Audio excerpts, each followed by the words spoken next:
The rain felt like needles against Logan Mitchell's skin as he stood on the sidewalk, watching security guards carry boxes of his personal belongings out of the building that had been his second home for 12 years. His building. His company. His life's work.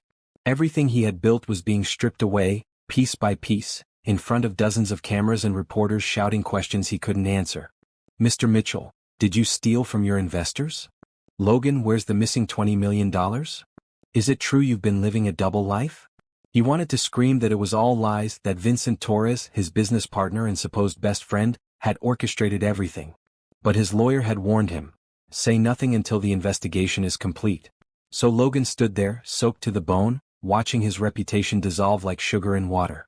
The security guard he'd personally hired 3 years ago wouldn't meet his eyes as he handed over a cardboard box. Inside were the few personal items from his office: a photo of his parents who'd passed away 5 years ago, his college diploma, a coffee mug that said "World's Best Boss," that his assistant had given him as a joke.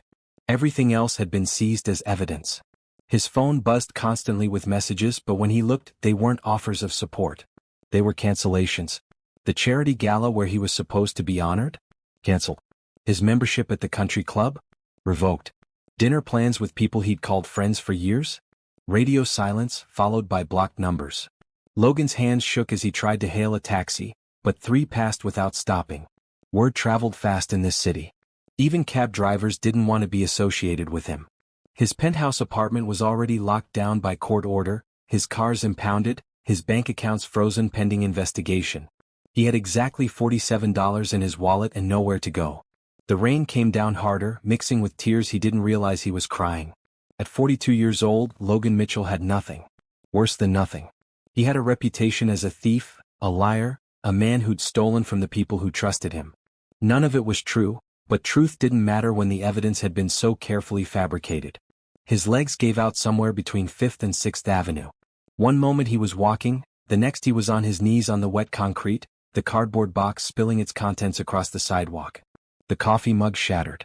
He watched the pieces scatter and thought that was exactly what his life looked like now.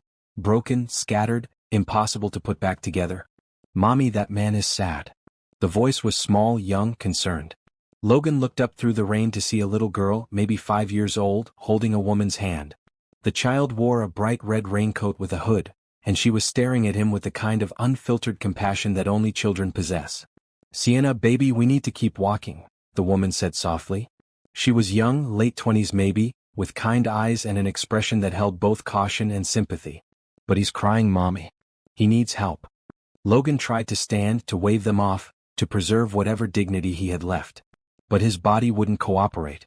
The stress, the betrayal, the complete destruction of everything he'd known had finally caught up with him. His vision blurred, his chest tightened, and he heard the woman gasp as he collapsed forward. "Sir? Sir, can you hear me?" The woman's voice was close now, urgent but calm. He felt small hands on his arm and realized the little girl had knelt beside him in the rain. "Don't worry, mister. My mommy helps people. She's really good at it." Logan wanted to tell them to leave, to protect themselves from being associated with him, but he couldn't form words. The woman was checking his pulse, asking him questions he couldn't process. He heard her on the phone, calling someone, and then other voices, more hands helping him up. The next hours passed in a blur. He was vaguely aware of being in a small apartment, lying on a couch that had seen better days. A damp towel was pressed to his forehead. The little girl, Sienna, sat cross-legged on the floor nearby, watching him with serious eyes. "You fainted," the woman explained when Logan's vision finally cleared. "I'm Rachel. Rachel Williams. This is my daughter, Sienna. You were on the sidewalk in the rain and you collapsed." Logan tried to sit up, but Rachel gently pushed him back down. "Not yet. You need to rest. When's the last time you ate?" He couldn't remember. Yesterday? The day before? Time had lost meaning when his world fell apart. "I thought so." Rachel disappeared into what Logan assumed was the kitchen. He could hear her moving around, the sound of a microwave beeping. The apartment was tiny, maybe a quarter the size of his walk-in closet had been. But it was clean, warm, and filled with evidence of a child's presence. Colorful drawings on the refrigerator, toys organized in bins, a bookshelf overflowing with picture books. "Are you a prince?" Sienna asked suddenly, tilting her head. "You look like a prince. But princes don't usually cry." "Sienna," Rachel called from the kitchen, her tone gentle but warning. "It's okay, Logan managed, his voice rough. I'm not a prince. I'm just someone who made a lot of mistakes. Everybody makes mistakes, Sienna said matter-of-factly. Mommy says that's how we learn to be better. Rachel returned with a bowl of soup and crackers. Logan's instinct was to refuse, to leave, to not burden these strangers with his problems. But Sienna was looking at him with such hope, and Rachel was holding out the bowl with such simple kindness, that he found himself accepting it with shaking hands. Thank you, he whispered, and meant it more than he'd meant anything in years. Eat, Rachel said, settling into a worn armchair across from the couch. Then we'll figure out what comes next. Logan took a sip of the soup. It was canned, simple, nothing like the five-star meals he was accustomed to. But at that moment, it tasted like salvation. As he ate, he noticed Rachel watching him with an expression he couldn't quite read. Not pity. Something else. Understanding, maybe. I saw you on the news, she said quietly, glancing at Sienna, who had moved to the small dining table to color. I don't know if what they're saying is true or not. But I know what it's like to have nowhere to go. I know what it's like when everyone turns their back on you. Logan set down the bowl, his appetite gone despite his hunger. You shouldn't have helped me. It could cause you problems. The media, The media doesn't know you're here, Rachel interrupted. And even if they did, I don't care. My daughter saw someone who needed help and she was right. That's all that matters. But why? Logan's voice cracked. You don't know me.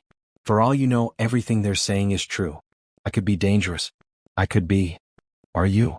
Rachel asked simply. No. Then that's enough. Logan stared at this woman who had less than nothing, who lived in a tiny apartment with her daughter, who worked 2 jobs if the multiple uniforms hanging by the door were any indication, and who had just taken in a complete stranger accused of stealing millions. It made no sense. In his world, people only helped when there was something to gain. But Rachel was offering help with no expectation of return, and Logan didn't know how to process that. You can stay here tonight, Rachel continued. The couch pulls out. It's not much, but it's dry and warm. Tomorrow we'll figure something out. But right now you need to rest. I can't. Logan started, but Sienna interrupted, climbing up onto the couch beside him. You have to stay, she said seriously. You're still sad. Mommy says nobody should be alone when they're sad. Logan looked at this child, this beautiful little girl with bright eyes and a heart too big for her small body, and something inside him broke and mended at the same time. He nodded slowly, unable to speak around the lump in his throat. Have you ever lost everything in a single moment? Have you ever felt so alone that a stranger's kindness seemed impossible to believe? If this story touches your heart, please subscribe and share your thoughts in the comments. Your support means everything, and I'd love to hear about times when unexpected kindness changed your life. Rachel stood and pulled out clean towels from a closet that seemed to hold everything the small apartment couldn't fit elsewhere. The bathroom is down the hall. There's soap and shampoo. I think I might have some clothes that could fit you. They were my ex-husband's, but he won't be needing them. There was a story there, Logan realized. Pain behind those words. But Rachel didn't elaborate and he didn't ask. He accepted the towels and the offer of dry clothes with gratitude that felt foreign on his tongue. When had he last truly thanked someone? When had he last accepted help without calculating what he owed in return? The hot shower felt like a baptism, washing away the rain and the tears and some of the despair that had consumed him. Logan stood under the spray until the water ran cold, trying to process the impossible turn his life had taken. This morning he'd been fighting to save his company. Tonight he was showering in a stranger's apartment, preparing to sleep on a stranger's couch, dependent on the kindness of a woman and child who had every reason to turn him away. When he emerged, wearing clothes that were slightly too small but clean and dry, he found Rachel setting up the pull-out couch with sheets and a pillow. Sienna was in pajamas now, clutching a worn stuffed rabbit. Mr. Logan? Sienna held out a small blanket, pink with white stars. This is my special blanket. Mommy says it helps when you're scared. You can borrow it tonight. Logan knelt down to Sienna's level, taking the blanket with careful hands. Thank you, Sienna. That's very kind of you. But won't you need it? I have Mr. Hops. She held up the rabbit. He keeps me safe. The blanket can keep you safe tonight. Logan felt tears threatening again and blinked them back. I'll take very good care of it. I promise. Rachel smiled, resting a hand on her daughter's shoulder. Come on, baby. Let's let Mr. Logan rest. Say good night. Good night, Mr. Logan. Tomorrow will be better. Mommy always says tomorrow brings new chances. Good night, Sienna. Thank you. For everything. After they disappeared into the single bedroom, Logan lay on the pull-out couch, Sienna's blanket spread across his chest. The apartment was quiet except for the sound of rain against the windows and the distant hum of traffic. He stared at the ceiling, processing the strangest day of his life. He'd lost everything. His company, his reputation, his freedom, his supposed friends. Vincent had made sure of that, stealing not just money but Logan's entire identity. The evidence was fabricated, but it was convincing. Even Logan's own lawyers seemed to doubt him. But in losing everything, he'd found something he'd forgotten existed. Genuine human kindness. Rachel and Sienna had nothing to gain from helping him. In fact, they had everything to lose. If anyone found out they were harboring the man accused of one of the biggest corporate frauds in the city's history, their lives could become complicated and difficult. Yet they'd helped anyway. Logan pulled Sienna's blanket closer, feeling the softness of it against his skin.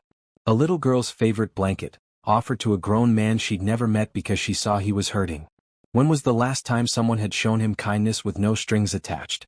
When was the last time he deserved it? The answer to both questions was, never. His entire adult life had been about transactions, about what he could get from people and what they could get from him. Networking events and power lunches and strategic partnerships. Everything had a price. Everyone wanted something. Except Rachel and Sienna. They just wanted to help. Logan closed his eyes, exhaustion finally overtaking him. His last thought before sleep claimed him was that maybe, just maybe, losing everything was the only way he could learn what actually mattered. And what mattered was currently sleeping in the next room. A woman with 2 jobs and a smile that held hope despite hardship, and a little girl who believed tomorrow would be better. He had no idea how he would repay their kindness. He had no idea how he would clear his name or rebuild his life. But for the first time since Vincent's betrayal came to light, Logan Mitchell felt something other than despair. He felt grateful. And that was a start. Logan woke to the smell of coffee and the sound of Sienna's laughter. For a moment he forgot where he was, forgot what had happened. Then reality crashed back. The betrayal, the accusations, the media circus. He sat up on the pull-out couch, carefully folding Sienna's blanket. Morning light filtered through the apartment's small windows, revealing details he'd missed in last night's darkness. The furniture was old but well-maintained. The walls held framed photos. Sienna as a baby, Sienna's first day of school, Rachel and Sienna at what looked like a community festival. No photos of a father figure anywhere. Good morning. Rachel appeared from the kitchen, already dressed in scrubs.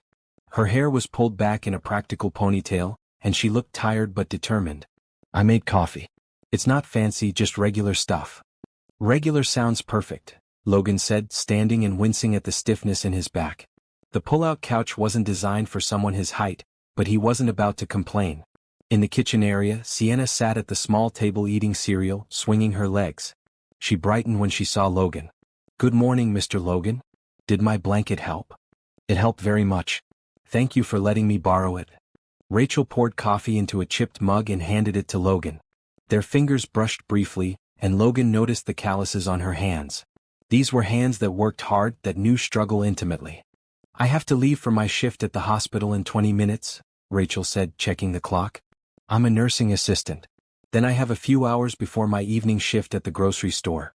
Sienna goes to after-school care, but today's Saturday so she's home. She paused, seeming to gather courage.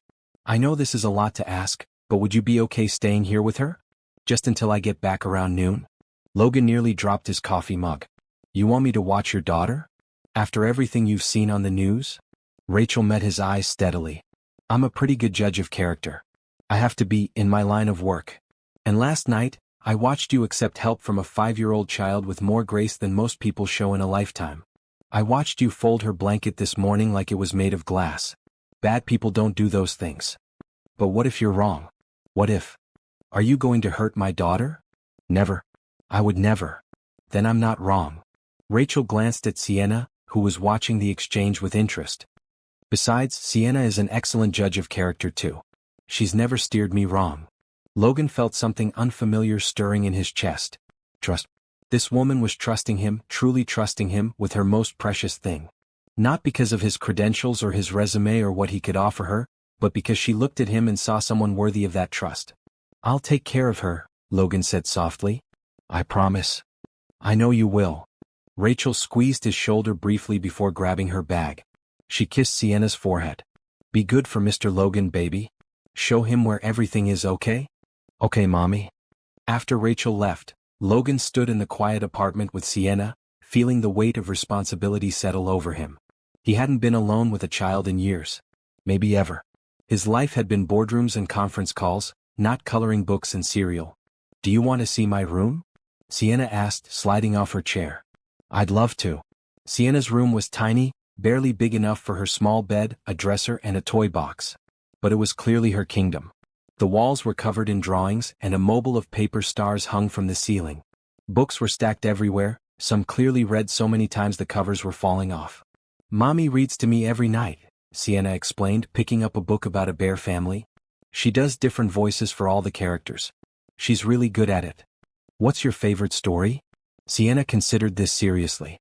"The one about the caterpillar who becomes a butterfly. Mommy says everybody can change into something beautiful if they're patient and work hard." Logan felt his throat tighten. "Your mom sounds very smart." "She is.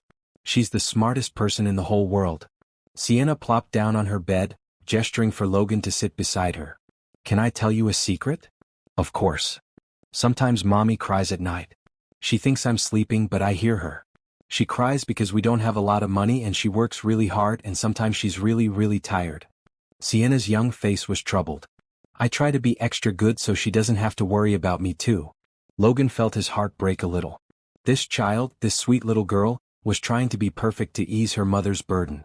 He knew that feeling, had carried it himself as a kid when his own parents struggled. "You know what?" Logan said gently. "I bet your mom doesn't want you to worry about being extra good. I bet she just wants you to be yourself because yourself is pretty wonderful." Sienna smiled, but it was a grown-up smile, tinged with worry too deep for her years. "Do you have kids, Mr. Logan?" "No. I don't." "Do you have a family?" Logan thought about the question. His parents were gone. He had no siblings. The people he'd called friends had vanished the moment trouble appeared. "Not really. Not anymore." "That's sad." Sienna reached out and patted his hand, a gesture so tender it nearly undid him. "But now you have us. Mommy says family isn't always about blood. It's about who shows up when you need them." For the second time in 12 hours, Logan found himself crying. But these tears were different. They weren't tears of despair or defeat. They were tears of gratitude, of wonder at the simple wisdom of a 5-year-old child who had just claimed him as family. "Thank you, Sienna," he managed. "That means more than you know." They spent the morning reading books, with Logan doing his best to create different voices for characters. Sienna giggled at his attempts, offering helpful suggestions like, "The bear should sound more grumbly," and "The rabbit needs to be higher." Logan found himself relaxing, laughing, forgetting for brief moments the disaster his life had become. Around 11, Sienna asked if they could make lunch for when her mom got home. Logan hesitated, realizing he had no idea what was available or what Rachel would be comfortable with him using. But Sienna assured him it was okay, that her mom always said they should share what they had. The refrigerator held basics: eggs, cheese, some vegetables, bread. The pantry wasn't much fuller. Logan's practiced eye calculated that Rachel was making every dollar stretch as far as it would go. She was probably skipping meals to make sure Sienna ate enough. "Can you make grilled cheese?" Sienna asked hopefully. "I can try." Logan hadn't cooked in years. His penthouse had a state-of-the-art kitchen he'd barely used, usually opting for takeout or restaurant meals. But he found the simple act of buttering bread and heating a pan to be oddly soothing. Sienna pulled a chair up to the counter to watch, offering a running commentary on proper grilled cheese technique. "Not too much butter or it gets soggy. But not too little or it doesn't get crispy. And you have to flip it at just the right time. Mommy's really good at knowing when to flip." Logan flipped too early on the first sandwich, then too late on the second. The third one came out perfect, golden and crispy. Sienna clapped her hands. "You did it. See. You just needed practice." They made 6 sandwiches total, and Logan was arranging them on plates when he heard keys in the door. Rachel walked in looking exhausted. Her scrubs had various stains, and there were dark circles under her eyes. But when she saw the table set with lunch, with Sienna beaming and Logan standing awkwardly by the stove, her face transformed with a smile that made her beautiful. "You made lunch?" "Mr. Logan made grilled cheese," Sienna announced proudly. "He's not as good as you yet, but he's learning. They smell wonderful." Rachel dropped her bag and sank into a chair. "I wasn't expecting this." "It's the least I could do," Logan said, joining them at the table. "After everything you've done for me." They ate together and Logan watched the dynamic between mother and daughter. Rachel asked about Sienna's morning, really listening to the answer. Sienna told elaborate stories about the books they'd read, making Logan far more heroic in his voice acting than he'd actually been. Rachel laughed, and the sound was like music in the small apartment. "Thank you," Rachel said to Logan after Sienna went to her room for quiet time. "For watching her. For making lunch. For—" She trailed off, looking down at her hands. "I know people see us, see this apartment, see how little we have, and they feel sorry for us. But we're happy. Sienna and me, we're a team. We're doing okay." "I don't feel sorry for you," Logan said honestly. "I'm amazed by you. You're raising an incredible daughter while working 2 jobs.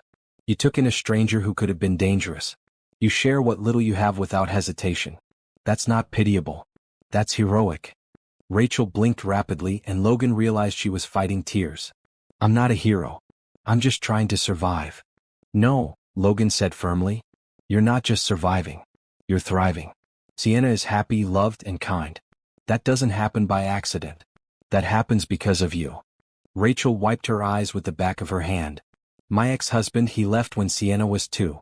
Said he didn't sign up for the responsibility, that he was too young to be tied down. He cleaned out our joint account and disappeared. I had nothing. I was living in a women's shelter with a toddler, working minimum wage, trying to finish my nursing degree 1 class at a time. How did I get here?" Rachel gestured around the small apartment. "Government assistance for a while. Student loans I'm still paying off. Help from strangers who saw a woman with a baby and decided to be kind. And luck. So much luck. A landlord who gave me a chance despite my credit. A boss who let me bring Sienna to work when I couldn't afford childcare. People who believed in me when I couldn't believe in myself." Logan listened, understanding dawning. This was why Rachel had helped him. Because she knew what it was like to be helpless, to need mercy, to depend on the kindness of strangers. She was paying forward what had been given to her. "That's why you took me in," he said softly. "Partly." Rachel met his eyes. "But also because I meant what I said. I'm a good judge of character. And you're a good man who's had bad things happen to him. I know the difference." "How can you be so sure?" "Because bad men don't cry over a child's blanket. Bad men don't make grilled cheese with patience when they've lost everything. Bad men don't ask permission to exist in a space that's been offered to them." Rachel reached across the table, covering his hand with hers. "I don't know what happened with your company. I don't know if you'll clear your name. But I know you're not what they say you are." Logan turned his hand over, grasping hers like a lifeline. "I didn't steal that money. My partner, Vincent, he set me up. He's been siphoning funds for years and covering his tracks by blaming me. He fabricated documents, created fake transactions in my name. By the time I figured out what was happening, it was too late. He'd already gone to the authorities with his version of events." "Can you prove it?" "I don't know. My lawyers say it's complicated. The evidence against me is thorough. Vincent spent years building his false narrative. And I played right into it by trusting him, by not watching closely enough. I was too focused on growing the company to see what was happening under my nose." Rachel squeezed his hand. "Then we prove it. We figure it out. You think I'm going to let you face this alone? After you watched my daughter and made her lunch?" Rachel's smile was gentle but determined. "Besides, Sienna already declared you family. And family helps each other." Logan felt overwhelmed by the simple generosity of this woman. She had every reason to protect herself and her daughter, to keep him at arm's length. Instead, she was offering partnership, support, belief. "I don't have anything," Logan said, his voice rough with emotion. "I can't pay you back. I can't help with rent or bills. I'm literally living on your charity. So you'll help in other ways. You can watch Sienna when I'm working, which saves me childcare costs. You can cook, clean, fix things around the apartment. You're not useless just because you don't have money, Logan. You have skills, intelligence, time. Those things have value too." Logan realized she was right. He'd been so focused on what he'd lost that he hadn't considered what he still possessed. His mind was sharp. His work ethic was strong. His ability to problem solve hadn't disappeared with his bank account. "Okay," he said finally. "But I want to contribute. Really contribute. Not just exist here taking up space. Deal?" Rachel stood, gathering the plates. "Now, I have about an hour before my next shift. Want to help me figure out what's wrong with the bathroom sink? It's been dripping for weeks and I can't afford a plumber." Logan followed her to the tiny bathroom, where indeed the sink was dripping steadily. He knelt down, examining the pipes underneath while Rachel handed him tools from a small toolbox. Where did you learn about plumbing? She asked. My dad. He was a contractor. I grew up on construction sites, learning to fix anything that broke. Somewhere along the way I forgot all that. Got too important to get my hands dirty. Logan tightened a loose connection and the dripping slowed. Funny how life reminds you where you came from. It's a good reminder, Rachel said softly. They worked in comfortable silence, and Logan found satisfaction in the simple act of fixing something. When the dripping finally stopped completely, he felt a small sense of accomplishment that rivaled any business deal he'd closed. Thank you, Rachel said, testing the faucet. You just saved me about $200 I don't have. Thank you for letting me help. Rachel checked her watch and sighed. I need to get ready for my evening shift. Sienna will want dinner around 6. There's pasta and sauce in the pantry if you're comfortable making that. I can manage pasta. And Logan? Rachel paused at the bathroom door. This arrangement you staying here, it's not charity. It's mutual support. You're helping me as much as I'm helping you. Please don't forget that. After Rachel left for her grocery store shift, Logan sat with Sienna while she drew pictures. She was making a drawing of the three of them, Rachel, Logan, and herself, all holding hands with the sunshine overhead. This is us, she said, coloring Logan's suit jacket bright blue. We're a family now. Logan watched her work, this small person with such a big heart, and made a silent promise. He would clear his name. He would find a way to repay Rachel's kindness. He would prove that her trust in him wasn't misplaced. But more than that, he would make sure Sienna never had to worry about being extra good to ease her mother's burden. He would make sure Rachel could stop working 2 jobs, could finish her nursing degree, could have the life she deserved. He didn't know how yet, but he would find a way. Because Sienna was right. They were family now. And family shows up for each other. Logan woke on Monday morning to the sound of Rachel's alarm at 5 in the morning. He heard her moving quietly, trying not to wake anyone, and he got up to join her in the kitchen. You don't have to be up, Rachel whispered, pouring coffee in the dim light. I know. But I want to help. Logan gestured to the lunch containers on the counter. Are you making lunch for work? Yeah, I usually prep it the night before, but last night got away from me. Let me do it. You sit and drink your coffee. Rachel looked like she might protest, but exhaustion won out. She sank into a chair while Logan assembled sandwiches and packed fruit into containers. It was a small thing, but he saw her shoulders relax slightly. You don't have to take care of me, Rachel said quietly. I know. But I want to. You've been taking care of everyone else. Someone should take care of you. Rachel's eyes welled up and she quickly wiped them. Sorry? I'm just tired. And not used to someone helping without expecting something in return. Logan handed her the packed lunch and squeezed her shoulder gently. Get used to it. I'm not going anywhere. After Rachel left, Logan stayed awake, planning his day. He needed to find a job, any job. His legal troubles meant most professional positions were out of reach, but there had to be something. He also needed to start investigating Vincent's betrayal systematically, documenting everything he could remember. At 7, Sienna woke up, padding into the living room in her pajamas. Logan had the pull-out couch already converted back to a sofa, his few belongings tucked neatly away. Good morning, Mr. Logan. Is Mommy gone? She left for work. But she said to give you extra hugs from her. Logan opened his arms and Sienna climbed into his lap, still sleepy and warm. They established a morning routine. Breakfast, getting Sienna dressed, walking her to the bus stop for her summer day camp program. Logan watched the bus pull away, Sienna waving enthusiastically from the window, and felt the weight of responsibility. This child trusted him. Rachel trusted him. He couldn't let them down. Back at the apartment, Logan began his job search in earnest. He couldn't use his real name or history, not with the fraud accusations plastered across every news site. So he applied for positions that didn't require background checks. Dishwashing, janitorial work, warehouse positions. The rejections came fast. Some employers recognized him from the news. Others saw his expensive clothes and assumed he was slumming it, that he wouldn't stick around. By noon, Logan had applied to 37 jobs and received 0 positive responses. He was composing yet another application when his phone rang. A known number. His lawyer. Logan, I need you to come to the office. We have developments. What kind of developments? The kind we need to discuss in person. Can you be here in an hour? Logan looked around the small apartment, thought about his empty wallet and frozen accounts. I don't have money for subway fare. There was a pause. His lawyer, Martin Chen, sighed. I'll send a car. Be ready in 20 minutes. The black sedan that arrived felt like a ghost from Logan's previous life. The driver didn't speak, didn't acknowledge him beyond a nod. At the law office, Logan was ushered through back corridors to avoid the press that still camped out front.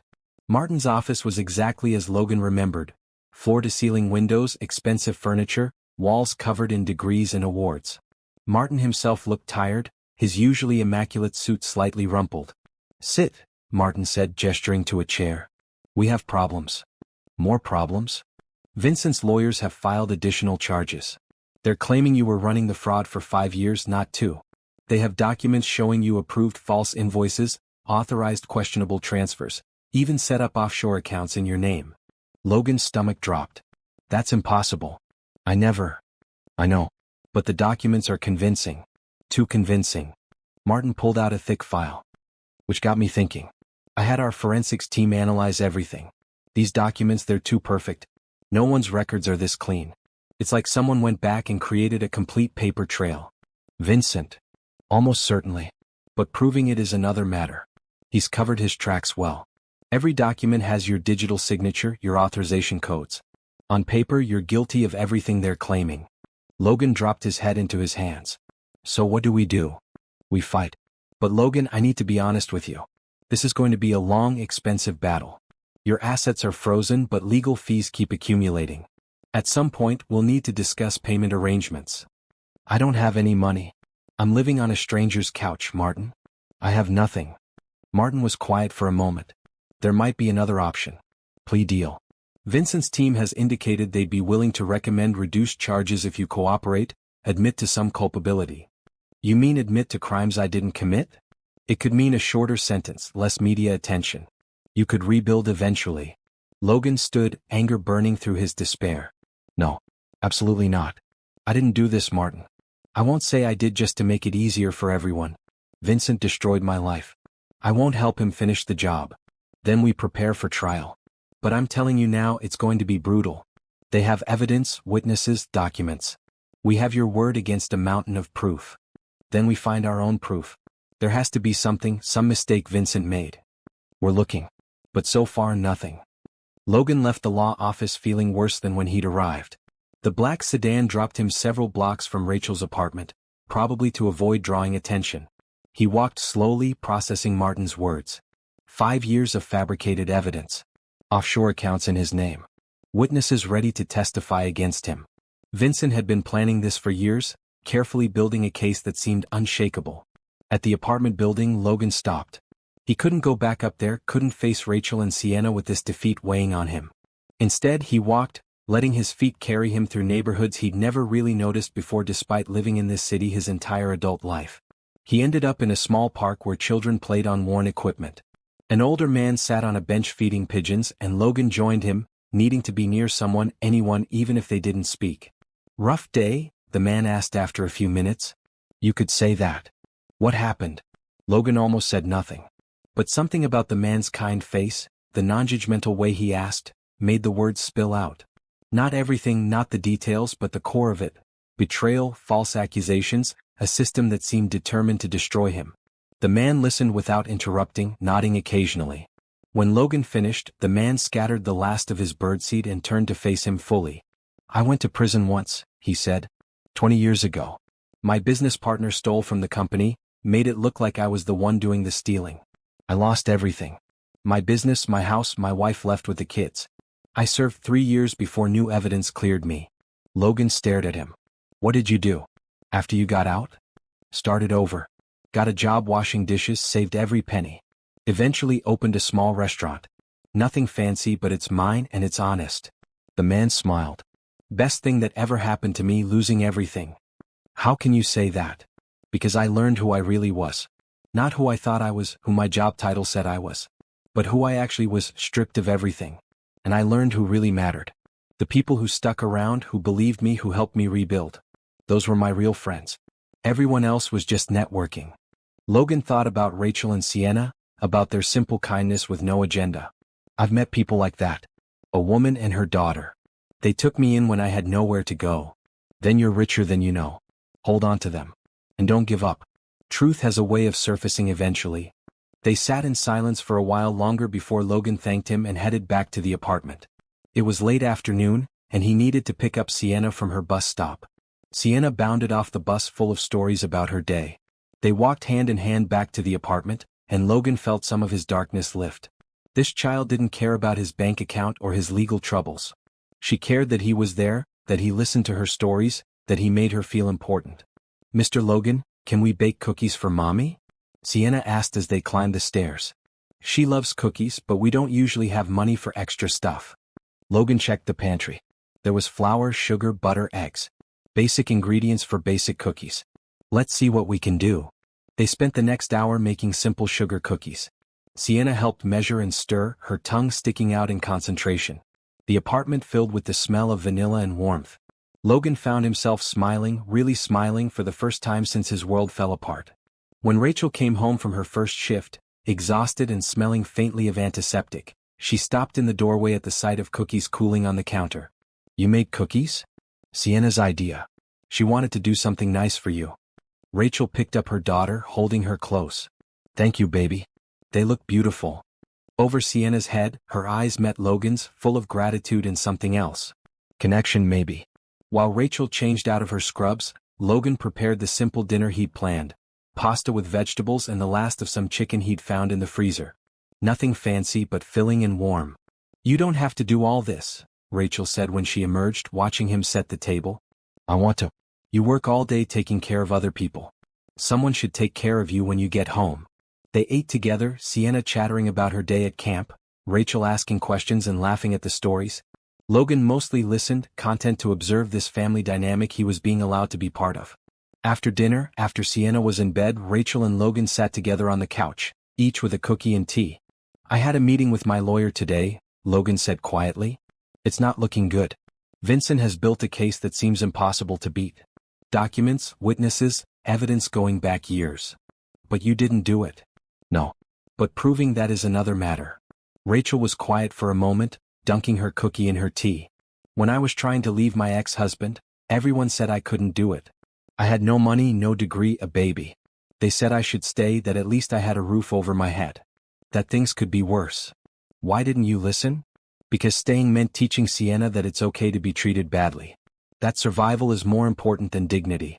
I couldn't do that to her." Rachel looked at Logan. "So I left with nothing. And people helped me little by little. A caseworker who found me a spot in a shelter. A church that gave me clothes for job interviews. A professor who let me bring Sienna to evening classes. None of them thought I could do it. But they helped anyway. And you made it." "I made it. Not because I was strong or smart or lucky. But because I refused to give up, and because people showed me kindness when I needed it most." She put her hand on his arm. "You're going to make it too, Logan? I know you are." Logan wanted to believe her. But the weight of Vincent's betrayal, the mountain of false evidence, the system arrayed against him felt crushing. "What if I don't?" he asked quietly. "What if I go to prison for crimes I didn't commit? What happens then?" "Then you survive prison and you come out and you rebuild. Again. Because that's what people do. We survive. We adapt. We keep going." Rachel squeezed his arm. "But I don't think it's going to come to that.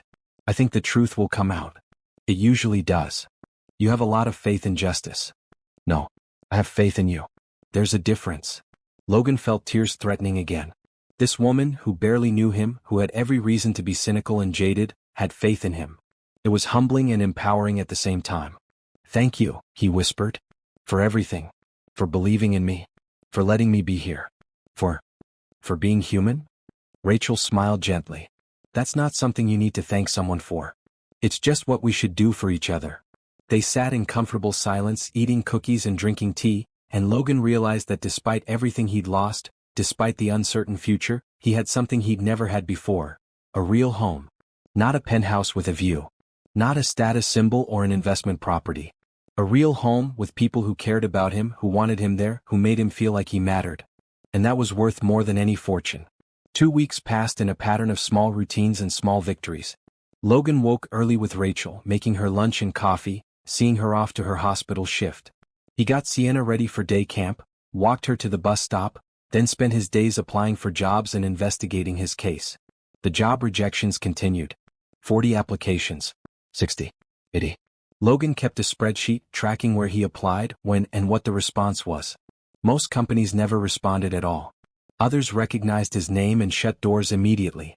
But on a humid Thursday morning his phone rang. A known number. Is this Logan Mitchell? Yes. This is Frank Rodriguez, manager at the corner diner on Maple Street. I see you applied for our dishwashing position. Can you start Monday? Logan's heart leaped. Yes, absolutely.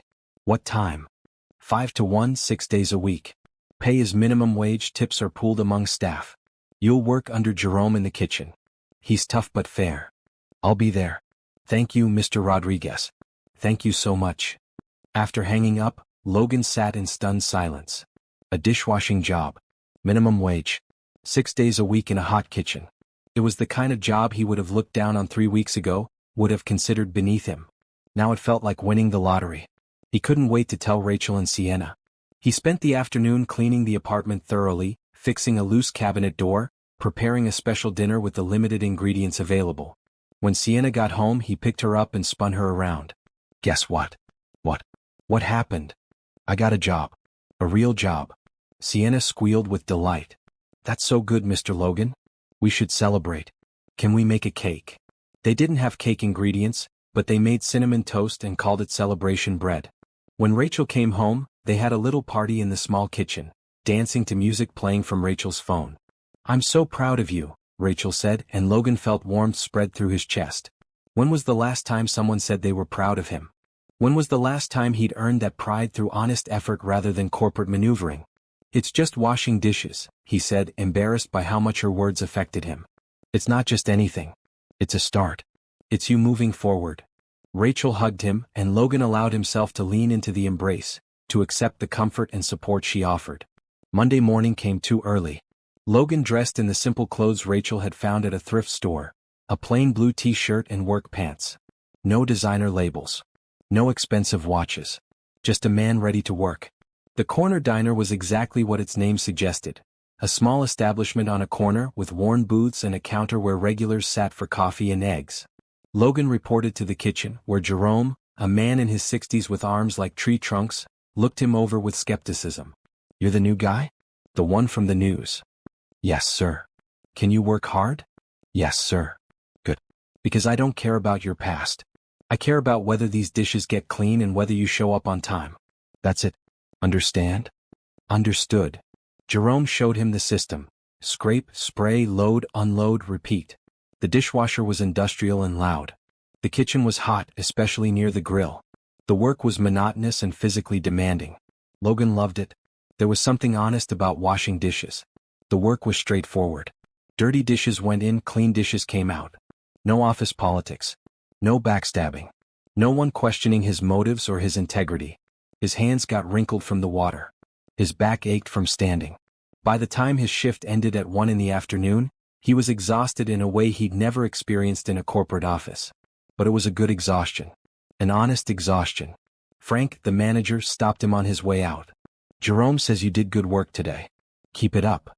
Thank you, sir. I will. Logan walked home, stopping at a convenience store to buy a small bouquet of flowers with some of his first day's tips. They weren't fancy, but Rachel's face lit up when he presented them that evening. Logan, you didn't have to. I wanted to. You've given me so much. Let me give you something back. The flowers went into a plastic cup on the small dining table, and Sienna declared them the most beautiful flowers in the whole world. The routine continued. Wake early, help Rachel, get Sienna to camp, work at the diner, come home and help with the apartment and dinner. In the evenings, after Sienna was in bed, Logan worked on his case. He'd managed to access some old files from his phone, documents he'd saved in the cloud before his accounts were frozen. Slowly, methodically, he began building a timeline of Vincent's behavior. Small inconsistencies in reports. Meetings Vincent had claimed Logan attended that Logan had no memory of. Transactions flagged as approved by Logan that occurred when Logan was verifiably somewhere else. It wasn't much. Not yet. But it was something. Rachel would sit with him during these sessions, bringing him tea, asking questions that helped him think through problems. She had a sharp mind, Logan realized. If circumstances had been different, if she'd had the opportunities he'd taken for granted, she could have been anything. What made you want to go into nursing? He asked one night. When I was in the shelter with Sienna, one of the nurses at the free clinic was so kind to us. She treated Sienna when she had an ear infection, But more than that, she treated us like people. Like we mattered. Rachel smiled at the memory. I thought that's what I want to do. I want to make people feel like they matter, especially when they're at their lowest. You already do that. Maybe. But I want to do it professionally. I want the degree, the title, the ability to really help people medically. I'm so close. Just 8 more classes. But between work in Siena and... She trailed off. And me? I'm taking up space and resources you don't have. That's not what I meant. I know. But it's true. Logan closed his laptop. Rachel, I'm getting paid now. Not much, but something. Let me contribute to rent and food. Please. I need to feel like I'm not just a burden. Rachel looked like she might argue, but then nodded slowly. Okay. But only what you can afford. I don't want you struggling. They worked out an arrangement. Logan would contribute to groceries and utilities. It wasn't much, a fraction of what Rachel paid for rent, but it made him feel human again. Like a participant in his own life rather than a victim of circumstances. At the diner, Logan began to find a rhythm. Jerome warmed up to him, even teaching him some cooking basics when the kitchen was slow. The waitresses learned his name, saving him the best tips. Frank started asking his opinion on kitchen efficiency, implementing some of Logan's suggestions about workflow. You got a head for business, Frank observed one afternoon. Ever think about management? Logan almost laughed. If only Frank knew his previous life involved managing hundreds of employees and million-dollar budgets. But he just smiled and said, maybe someday. One Saturday, 3 weeks into the job, a well-dressed couple came into the diner. Logan was in the back but heard the commotion, the whispered excitement among the staff. That's Robert Sterling, one of the waitresses hissed. The tech billionaire. He never comes to places like this. Logan froze. Robert Sterling. They'd met at charity events, had drinks at the same club. If Robert came back to the kitchen for any reason, if he recognized Logan, it could mean the end of this small piece Logan had found. He kept his head down, focusing on the dishes. The order came through, went out, and eventually the couple left.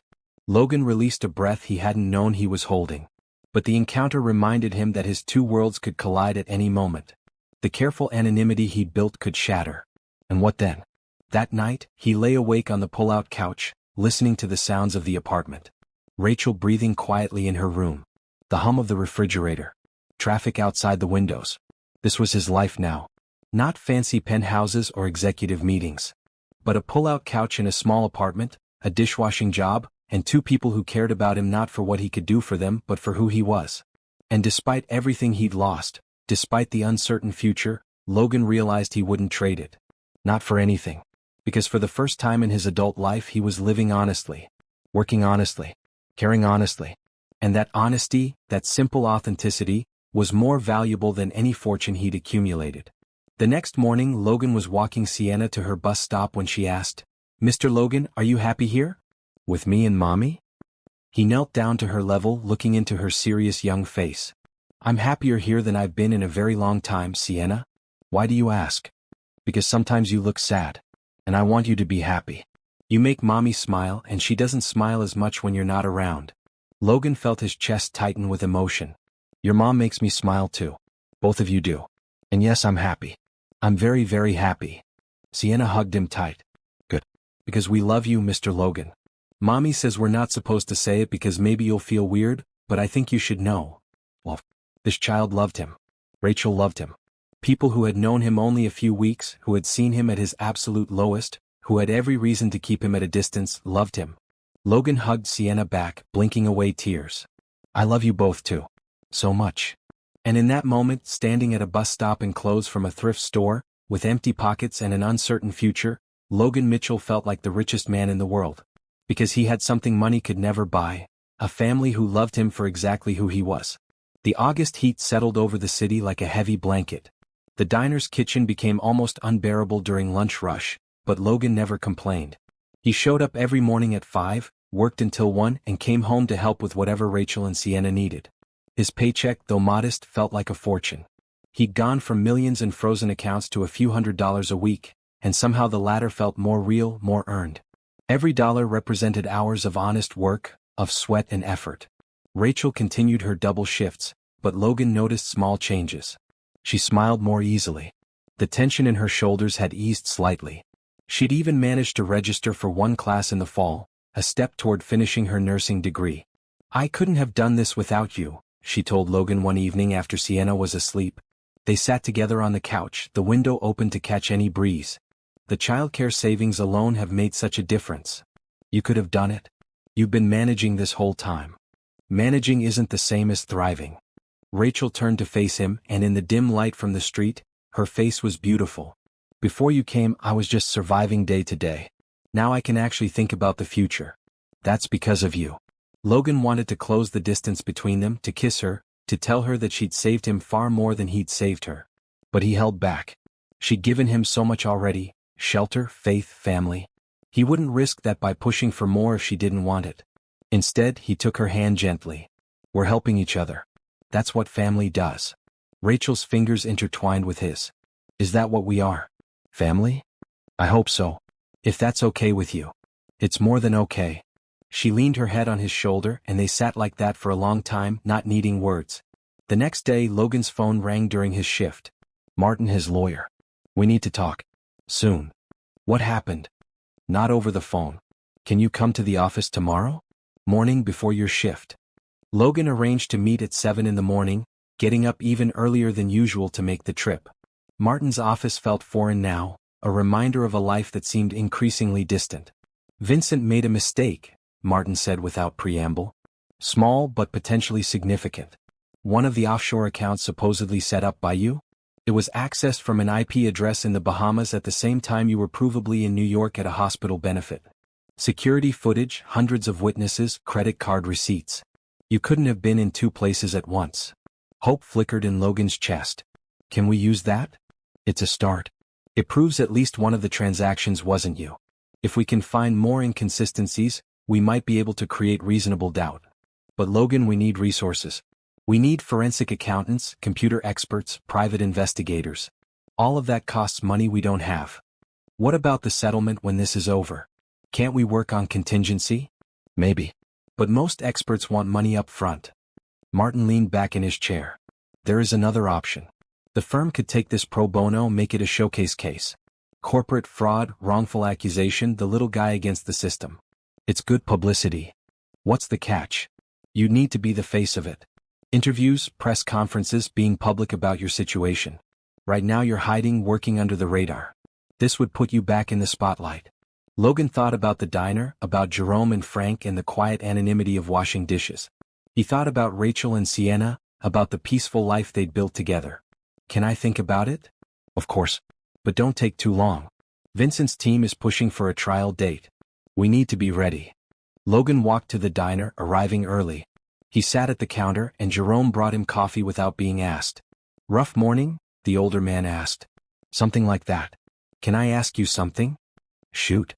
If you could clear your name, prove you didn't do what you were accused of, but it meant giving up the piece you'd found, would you do it? Jerome was quiet for a moment, wiping down the counter. When I got out of prison, everybody knew my face. Couldn't go anywhere without judgment. So I changed my name, moved across the country, started over. He poured himself coffee and joined Logan. For years I told myself I was at peace. But truth is I was just hiding. And hiding gets exhausting after a while. So you think I should fight? I think you should do what feels right. But running, hiding, pretending to be someone you're not? That's not peace. That's just a different kind of prison. Logan worked his shift thinking about Jerome's words. That evening he told Rachel everything. The discovery, the opportunity, the choice he faced. What do you want to do? Rachel asked. I don't know. Part of me wants to fight, to clear my name completely.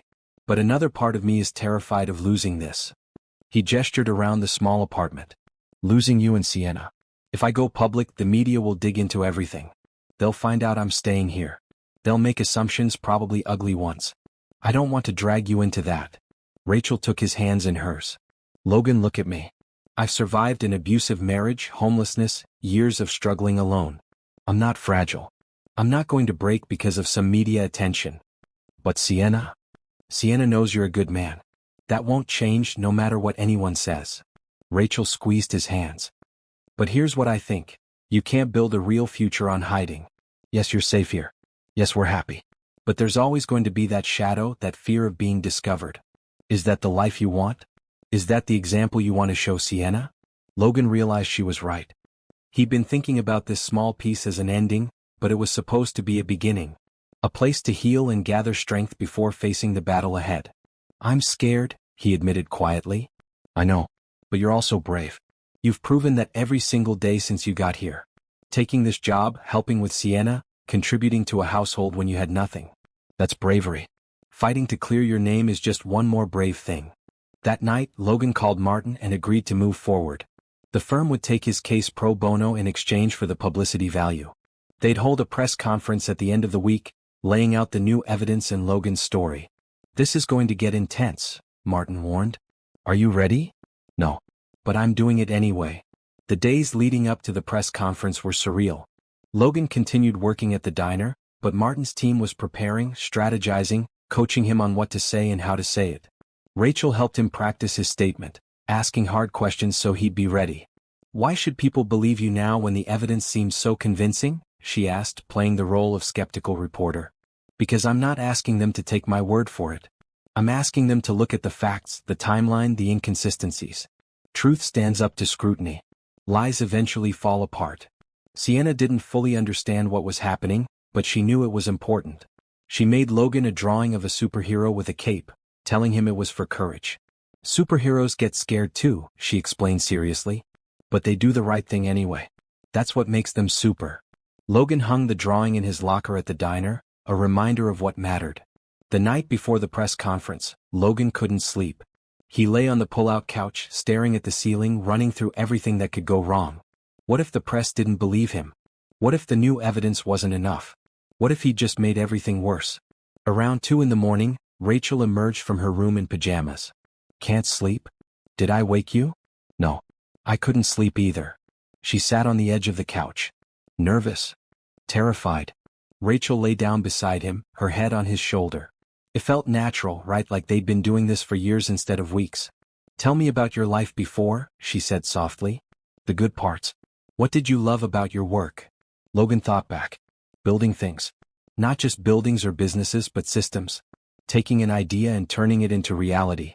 Seeing something I created help people, provide jobs, make a difference. That's still who you are. This situation, Vincent's betrayal, none of that changes your core abilities. You're still a builder. You're just building different things now. Like what? Like a family. Like trust. Like a future. Rachel lifted her head to look at him. "Those are harder to build than any company, but they matter more." Logan cupped her face gently, giving her time to pull away. She didn't. Instead, she closed the distance between them, kissing him softly. It wasn't passionate or desperate. It was tender, sweet, full of promise. When they pulled apart, Rachel was smiling. "I've wanted to do that for a while," she admitted. "Me too. But I didn't want to presume. Logan, you've been living in my home, taking care of my daughter, showing up every single day. You're not presuming anything. You're already here." They stayed like that for hours, talking quietly about hopes and fears and possibilities. When dawn began to lighten the sky, Rachel kissed him once more before returning to her room. Logan got up, showered, dressed in one of the suits Martin had brought him. It felt strange, like wearing someone else's clothes. But when he looked in the mirror, he saw both versions of himself. The man he'd been and the man he was becoming. At the press conference, cameras flashed and reporters shouted questions. Logan stood at a podium flanked by Martin and other lawyers, looking out at the crowd. Somewhere in the back, he knew Rachel and Sienna were watching on a laptop. "My name is Logan Mitchell," he began, his voice steady despite his nerves. 3 months ago, my business partner betrayed me, stole from our company, and framed me for his crimes. Today, I'm here to share new evidence that proves my innocence and to ask for what I should have had from the beginning, a fair investigation." He laid out the facts methodically. The IP address inconsistency. The timeline problems. The too perfect documentation. He didn't plead or beg. He simply presented the truth and let it speak for itself. The questions came fast and harsh. "Why should we believe you?" "Because the evidence supports it. Look at the facts, not the narrative someone else created." "Where have you been living?" "With friends who believed in me when no one else did." "Do you expect to get your company back?" "I expect justice. Whatever form that takes." After 30 minutes, Martin ended the conference. The legal team ushered Logan out through a back entrance, but he caught glimpses of headlines already forming on reporters' laptops. "Disgraced CEO fights back. New evidence in Mitchell case. From penthouse to poverty. A story of betrayal." Back at the apartment, Rachel and Sienna were waiting. Sienna hugged him immediately. "You were so brave, Mr. Logan. Just like a superhero." Logan picked her up, holding her close. "I had good teachers." That night, the three of them watched the news coverage together. Some reporters were skeptical, others intrigued. But the important thing was that people were talking, questioning, looking at the evidence rather than just accepting Vincent's version. "What happens now?" Sienna asked. "Now we wait," Logan said. "We keep living, keep working, keep being a family. And we trust that the truth will come out." Rachel took his hand, squeezing it tight. "Whatever happens, we're with you. All the way."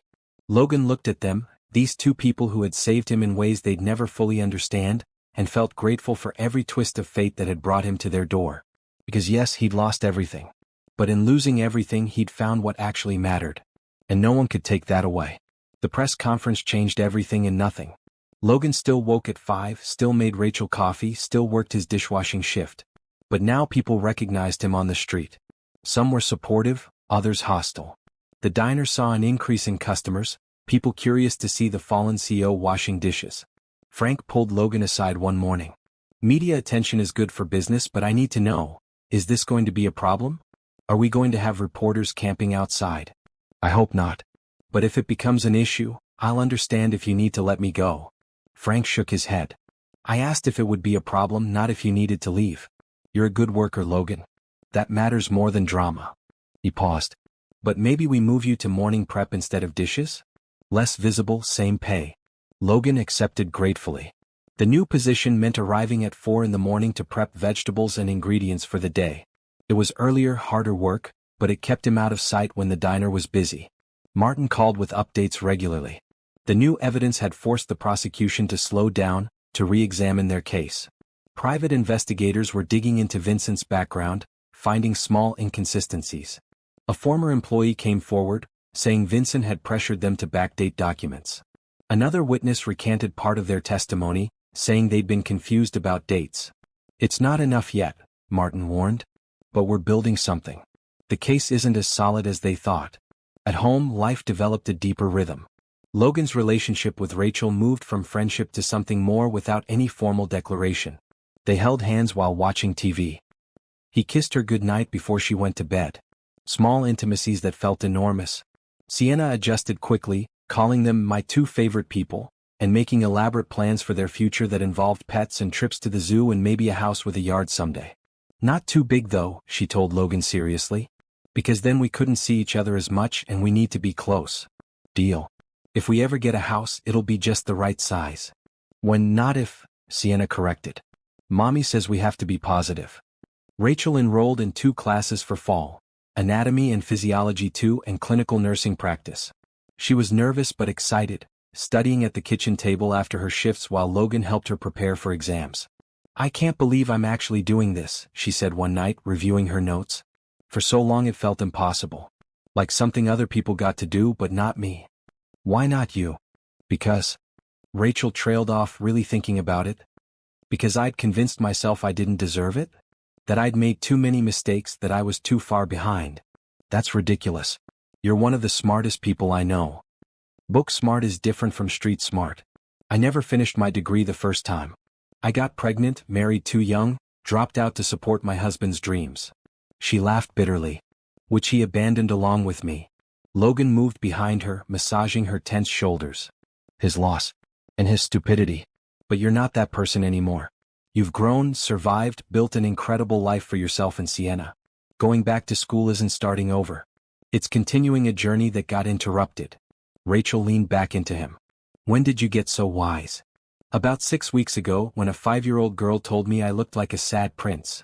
They laughed together and Logan marveled at how much had changed. 3 months ago, laughter felt impossible. Now it came easily, naturally, a regular part of his days. One evening, Jerome invited Logan to stay after his shift. "Wanted to show you something," the older man said, leading Logan to his small office. He pulled out an old photo album showing pictures of a younger Jerome in a business suit, standing in front of a restaurant. "That was mine. Before everything fell apart. It looked successful. It was. Until my partner started skimming from the register. I didn't notice until it was too late. By the time the truth came out, the damage was done." Jerome closed the album. But you know what I learned in prison? How to cook. Really cook. Some of the best chefs I've known were doing time. They taught me things my fancy culinary school never did. So you came out and started cooking? Started washing dishes, actually. Just like you. Worked my way up. Now I'm head chef here, and Frank's talking about making me a partner. Jerome smiled. Sometimes losing everything is the only way to find out what you're really made of. You sound like Rachel. Smart woman. You planning to marry her? Logan blinked at the directness. Oh, we haven't talked about that. Why not? Because I'm broke, facing potential prison time and living on her couch. Not exactly prime marriage material. Jerome snorted. And yet she looks at you like you hung the moon. And you look at her the same way. And that little girl calls you family. Seems to me you're already married in all the ways that matter. The paperwork is just details. Logan thought about that on his walk home. Marriage. Building a future with Rachel and Sienna. It seemed impossible and inevitable at the same time. He had nothing to offer them materially, but maybe that wasn't what they needed. At the apartment, he found Sienna at the kitchen table drawing while Rachel studied. It was their nightly routine, comfortable and peaceful. Logan joined them, pulling out his laptop to review case documents Martin had sent. Mr. Logan, Sienna said without looking up from her drawing. When you and Mommy get married, can I be the flower girl? Rachel's head snapped up. Sienna, where did that come from? You said family is who shows up for each other. Mr. Logan shows up every day. That means he's family. And families get married sometimes. Sienna's logic was unassailable in her own mind. Logan met Rachel's eyes across the table. She looked embarrassed but hopeful. Your mom and I care about each other very much, Logan said carefully. But marriage is a big step. It requires planning and discussion and love. Sienna interrupted. Do you love Mommy? The apartment went very quiet. Rachel held her breath, waiting. Logan could deflect, change the subject by time. But Sienna's question deserved honesty. Yes, Logan said simply. I love your mom very much. And Mommy loves you. I know because she's happy now. Really happy. Not pretend happy. Sienna went back to her drawing. So you should get married. It's simple. Rachel laughed, tears in her eyes. Nothing is simple, baby. But maybe Sienna was right. Maybe they were overcomplicating things. Logan stood, moving to sit beside Rachel. He took her hand. I know the timing is terrible. I know I have nothing to offer you right now. But when this is over, when I've cleared my name, I want to build a life with you and Sienna. If you'll have me. Logan. I'm not proposing. Not officially. Not yet. I want to do it right, with a ring and a plan and some kind of future to offer. But I need you to know, you and Sienna are my future. Everything else is just details. Rachel kissed him, soft and sweet and full of promise. Sienna made gagging sounds but smiled hugely. Okay. But I'm definitely being the flower girl. The next week brought a major development. One of Vincent's former assistants contacted Martin's office, claiming to have evidence of Vincent's fraud. She'd kept copies of original documents before Vincent altered them, afraid she might someday be blamed for irregularities she'd noticed. Why didn't she come forward before?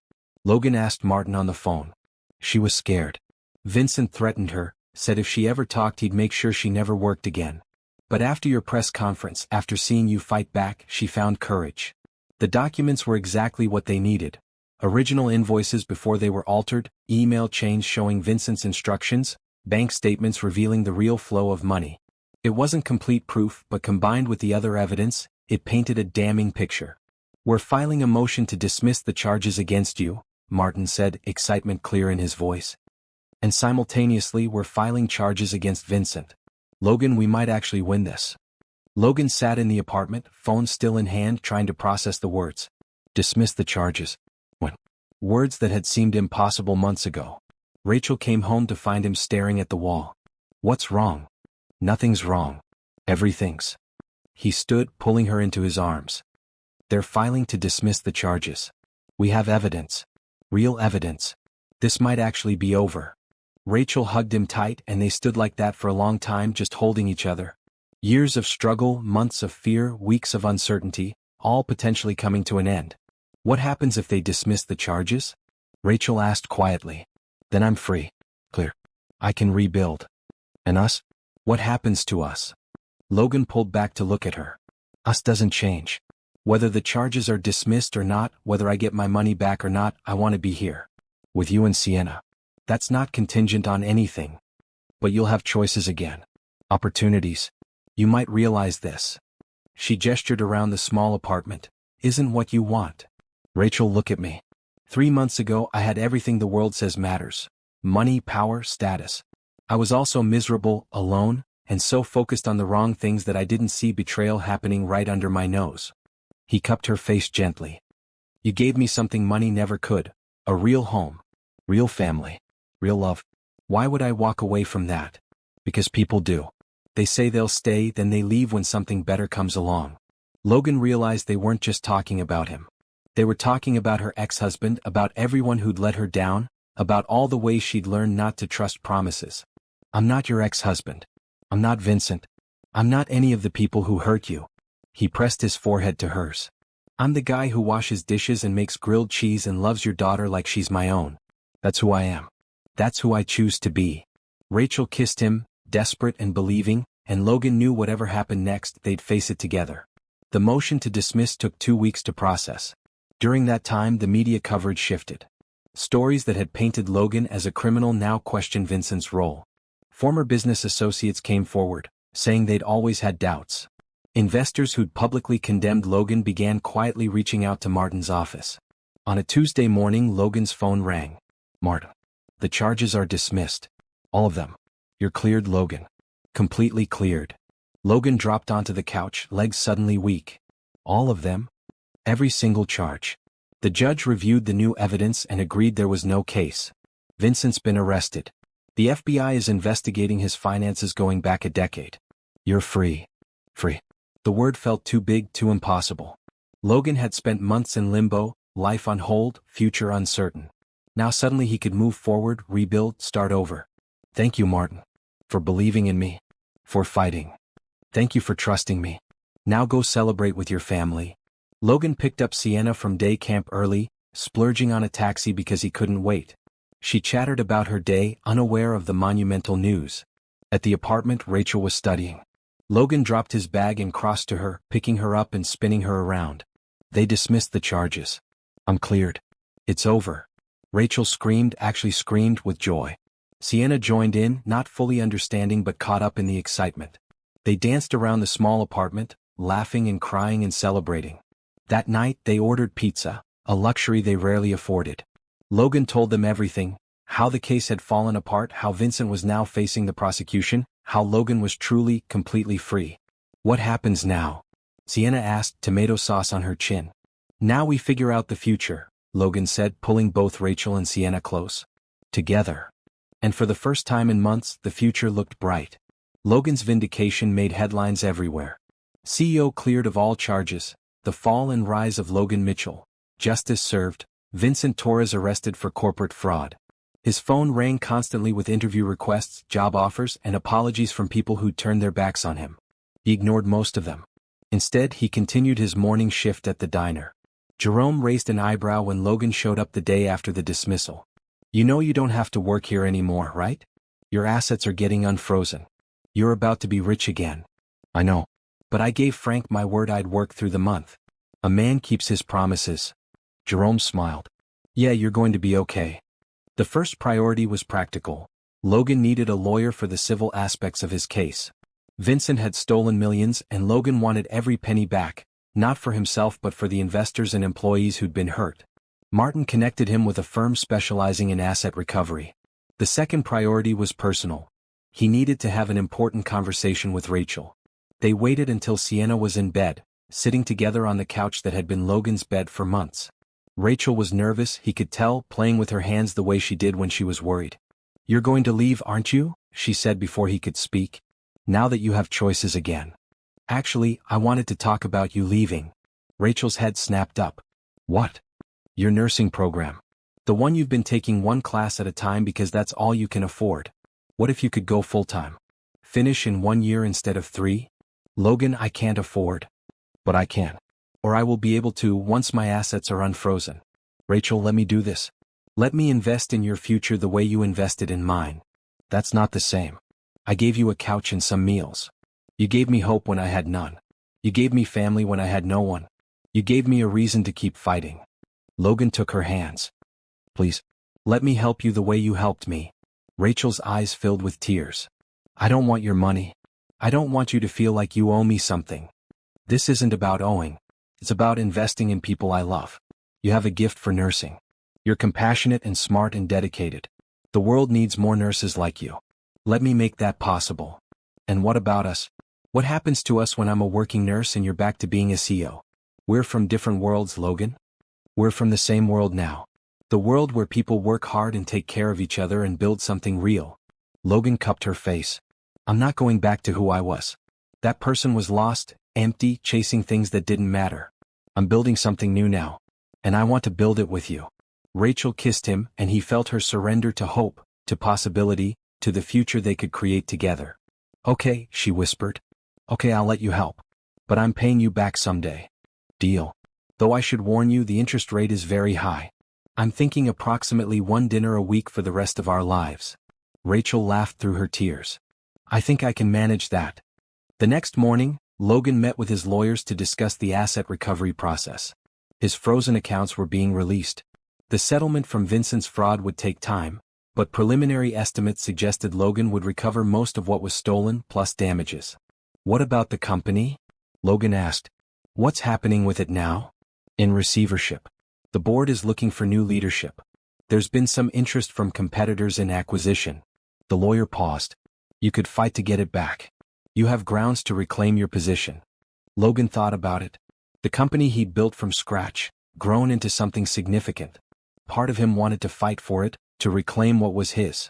But another part, the part that had learned to make grilled cheese and wash dishes and read bedtime stories, wasn't sure that's what he wanted anymore. Let me think about it, he said finally. That afternoon he walked through his old neighborhood, the area where his penthouse had been. It all felt foreign now, like looking at someone else's life. The expensive shops, the luxury cars, the people in designer clothes rushing to important meetings. It had been his world for so long, but it didn't feel like home. Home was a small apartment with worn furniture and a 5-year-old's drawings on the refrigerator. His phone rang. An unknown number, but something made him answer. Logan Mitchell? Yes. My name is Sarah Chin. I'm with the nonprofit Healthcare Access Initiative. I heard about your case and about how you've been working at a diner and helping a single mother while fighting to clear your name. I have a proposition for you. Sarah explained. Her organization worked to provide healthcare access to underserved communities. They were looking for someone with business experience to help them scale their operations, to turn their good intentions into sustainable impact. I won't lie, the pay is modest compared to what you're used to. But the work matters. And I think you might be exactly who we need. Logan found himself intrigued. This was different from his previous work. This was about impact, not profit. About helping people, not just growing numbers on a spreadsheet. Can I think about it? Of course. Take your time. That evening, Logan told Rachel about both opportunities, reclaiming his company or working for the nonprofit. What do you want to do? She asked. Honestly, the nonprofit sounds more interesting. But I should probably take the company back, rebuild my career properly. Why? Because that's what you're supposed to do? Because that's what successful people do. Logan realized she was right. He was defaulting to expectations, to the path he'd always followed, without questioning if it was still the right path. The nonprofit, he said firmly. I want to do work that matters. Rachel smiled. Then that's what you should do. What would you choose? Return to the life you knew or build something new? Sometimes our greatest challenges teach us what truly matters. If this story is touching your heart, please subscribe and share your thoughts in the comments. Have you ever had to choose between success and significance? The next week was a blur of practical matters. Logan met with Sarah Chin and accepted the position with Healthcare Access Initiative. The salary was a fraction of what he'd earned before, but it was meaningful work with people who cared about impact. His penthouse apartment, still sealed by court order, was released back to him. Logan walked through it once, looking at the expensive furniture and designer decor. It felt like a museum, like someone else's life preserved in glass. He called Rachel. Can you meet me at my old place? Bring Sienna if she's not in camp. They arrived an hour later, Sienna's eyes wide at the fancy building with its doorman and marble lobby. The penthouse was on the top floor, taking up the entire level. This is where you lived? Rachel asked, taking in the floor-to-ceiling windows and the sprawling space. This is where I existed, Logan corrected. I didn't really live here. I slept here sometimes when I wasn't working. But it was never home. Sienna ran from room to room marveling at the size. You could fit our whole apartment in just this one room. Logan knelt down to her level. You're right. It's very big. But here's the thing, big isn't always better. Our apartment is small, but it's full of love. This place was big, but it was empty. So you're not moving back here? No. I'm going to sell it. And I was thinking maybe we could find a place that's just the right size. Big enough for all of us, but not so big we can't find each other. Sienna gasped. You mean we'd live together? Like a real family? If that's okay with your mom. Rachel was crying again, happy tears. More than okay. They spent the afternoon going through Logan's belongings, deciding what to keep and what to donate. Most of the expensive suits went to a charity helping men re-entering the workforce. The furniture would be sold with the apartment. Logan kept only a few meaningful items. His parents' photo, some books, the coffee mug that had shattered the day his life fell apart. Rachel had found the pieces and glued it back together, visible cracks showing where it had broken. It's not perfect anymore, she'd said when she gave it to him. But sometimes broken things are more beautiful because they survived.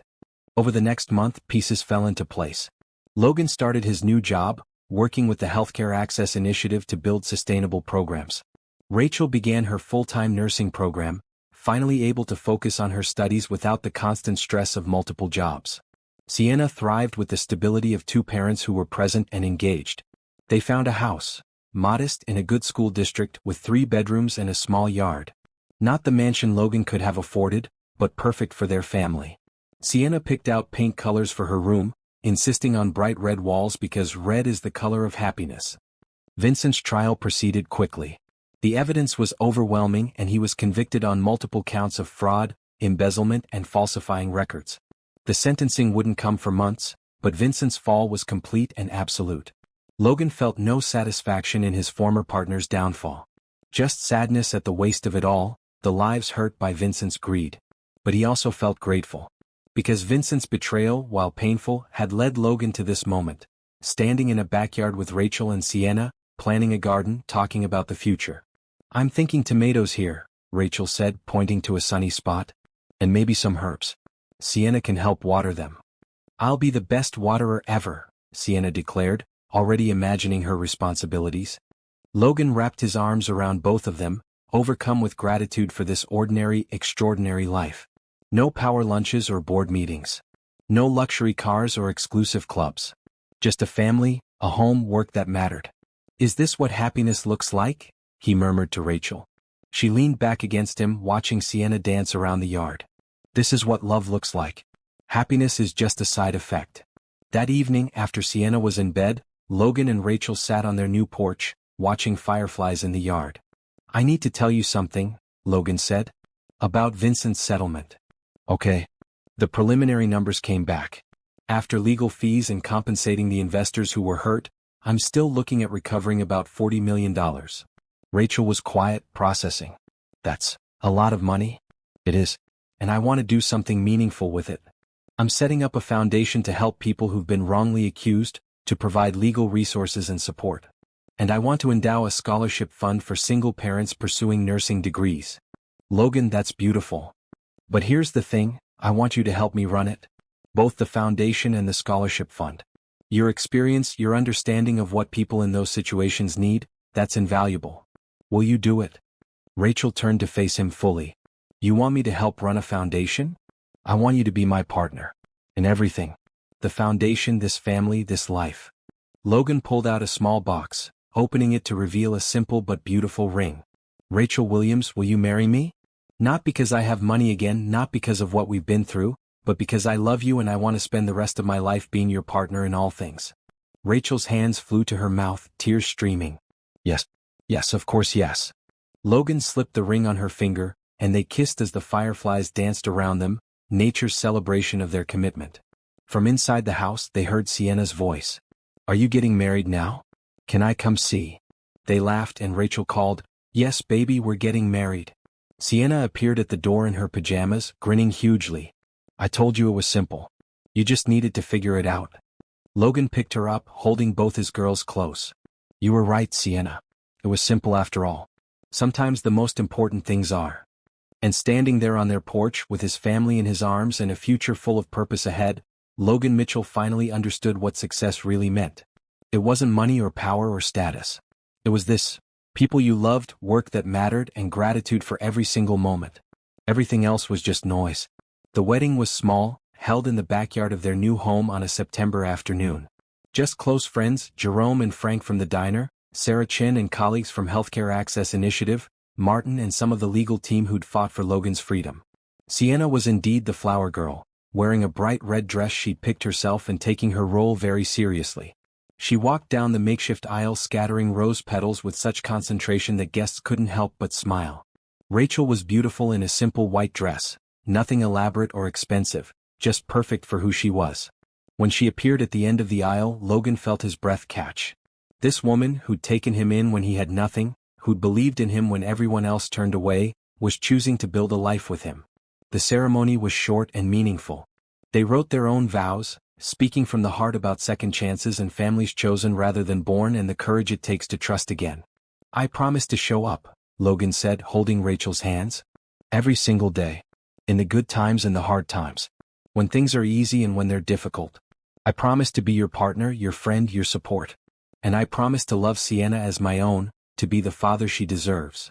Rachel's vows were equally simple and profound. "I promise to believe in you even when you doubt yourself. I promise to build a future with you not because it's safe or easy but because it's real. And I promise to remind you every day that you're enough. Not because of what you achieve or what you provide but because of who you are."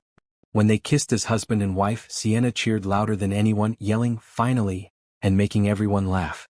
The reception was casual: barbecue in the backyard, music from a speaker, no formality or pretense. Jerome had insisted on making the wedding cake, a simple but delicious creation that tasted like home. "To new beginnings," Frank toasted. "And to the best dishwasher I ever employed who turned out to be a CEO. "Former CEO, Logan corrected with a smile. "Now I'm just a guy who's really good at solving problems and loves his family." Later, as the sun set and guests mingled, Martin pulled Logan aside. "Vincent's sentencing is next week.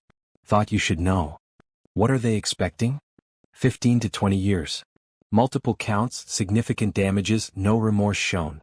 "He's going away for a long time." Martin paused. "Are you going to attend?" Logan thought about it. Part of him wanted to be there to see justice done. But another part, the part that had healed and moved forward, didn't need that closure. "No. Vincent's already taken enough of my time and energy. I'd rather spend that day with my family." "I understand. For what it's worth, you handled all of this with more grace than most people would have. You should be proud." Logan looked across the yard to where Rachel was dancing with Sienna, both of them laughing. "I am. Just not for the reasons you might think." The following Monday, Logan started his official role as Chief Operating Officer of Healthcare Access Initiative. The office was modest, nothing like the corner suite he'd once occupied, but the work was exhilarating. Their first major project was setting up mobile health clinics in underserved neighborhoods. Logan used his business expertise to create sustainable funding models, to build partnerships with hospitals and clinics, to turn good intentions into actual impact. Rachel joined the team part-time while continuing her nursing studies, providing insight into what patients actually needed versus what administrators thought they needed. Her voice in planning meetings was invaluable, grounding theoretical discussions in practical reality. "We can't just provide services," she explained at one strategy session. "We need to build trust. People in these communities have been let down by systems and institutions over and over. They don't need another organization telling them what they need. They need partners who listen." The team listened to Rachel, implementing her suggestions. And the programs worked. Within 3 months, they'd served over 5,000 patients, providing everything from basic checkups to chronic disease management to mental health support. Logan found satisfaction in this work that he'd never felt in corporate life. Every patient served, every life improved, felt meaningful in a way that profit margins never had. At home they settled into routines. Logan helped Sienna with homework while Rachel studied. They cooked dinner together, all three contributing. Weekends were for family time. Parks, libraries, simple adventures that cost little but meant everything. "Are you happy?" Rachel asked one evening after Sienna was asleep. They were in bed, her head on his chest, his arms around her. "Happier than I've ever been." "Why?" "Just checking. Making sure you don't miss your old life." Logan thought about it honestly. Did he miss the expensive restaurants? The luxury travel? The status and recognition? "Not even a little bit," he said finally. That life was about having things. This life is about being someone. There's no comparison. Being who? A husband. A father. Someone who makes a difference. Someone who shows up. He kissed the top of her head. The person you and Sienna helped me become. Rachel snuggled closer. We just saw who you already were. Under all the corporate armor. Maybe. But you gave me space to be that person. And for that, I'll be grateful every day for the rest of my life. Vincent's sentencing came and went. 22 years in federal prison with no possibility of parole for at least 15. The news ran stories about his fall, about how one man's greed had destroyed so many lives. Logan felt nothing watching the coverage. No satisfaction, no vindication, no anger. Vincent was just a sad man who'd made terrible choices and would pay for them. Logan's energy was better spent on building the future than dwelling on the past. The foundation Logan had promised was officially established. The Second Chance Foundation, providing legal resources and support services for people wrongly accused of crimes. They hired lawyers, investigators, and social workers, creating a comprehensive system to help people navigate what Logan had navigated. In the first year, they helped 17 people clear their names. 17 lives restored, families reunited, futures reclaimed. Each case felt personal to Logan, a chance to pay forward the second chance he'd been given. The nursing scholarship fund was Rachel's baby. She understood intimately what single parents face trying to better themselves while caring for children. The scholarships covered tuition, books, and even provided childcare assistance. This would have changed my life, she told Logan when they awarded the first scholarships. If I'd had this support years ago, I could have finished my degree, could have provided better for Sienna. You provided just fine. Look at how amazing she is. I know. But it could have been easier. And now, for these recipients, it will be. Logan watched his wife present the scholarships to 10 single parents, saw the tears of gratitude and relief, and felt profound satisfaction. This was what money should be used for. Opening doors, creating opportunities, giving people the chance to build better lives. At work, the Healthcare Access Initiative was growing rapidly. What had started as mobile clinics in 5 neighborhoods expanded to 15, then 30. They added dental services, vision care, mental health counseling. Partners came forward wanting to help. Pharmaceutical companies donating medicine, medical schools providing student volunteers, corporations offering funding. Logan's business background proved invaluable in managing this growth, in keeping the organization true to its mission while scaling sustainably. But he was careful never to lose sight of the individual people they served. Once a month, he spent a day at one of the mobile clinics talking to patients, understanding their needs, making sure the organization stayed connected to its purpose. One day, a young woman came in with her daughter.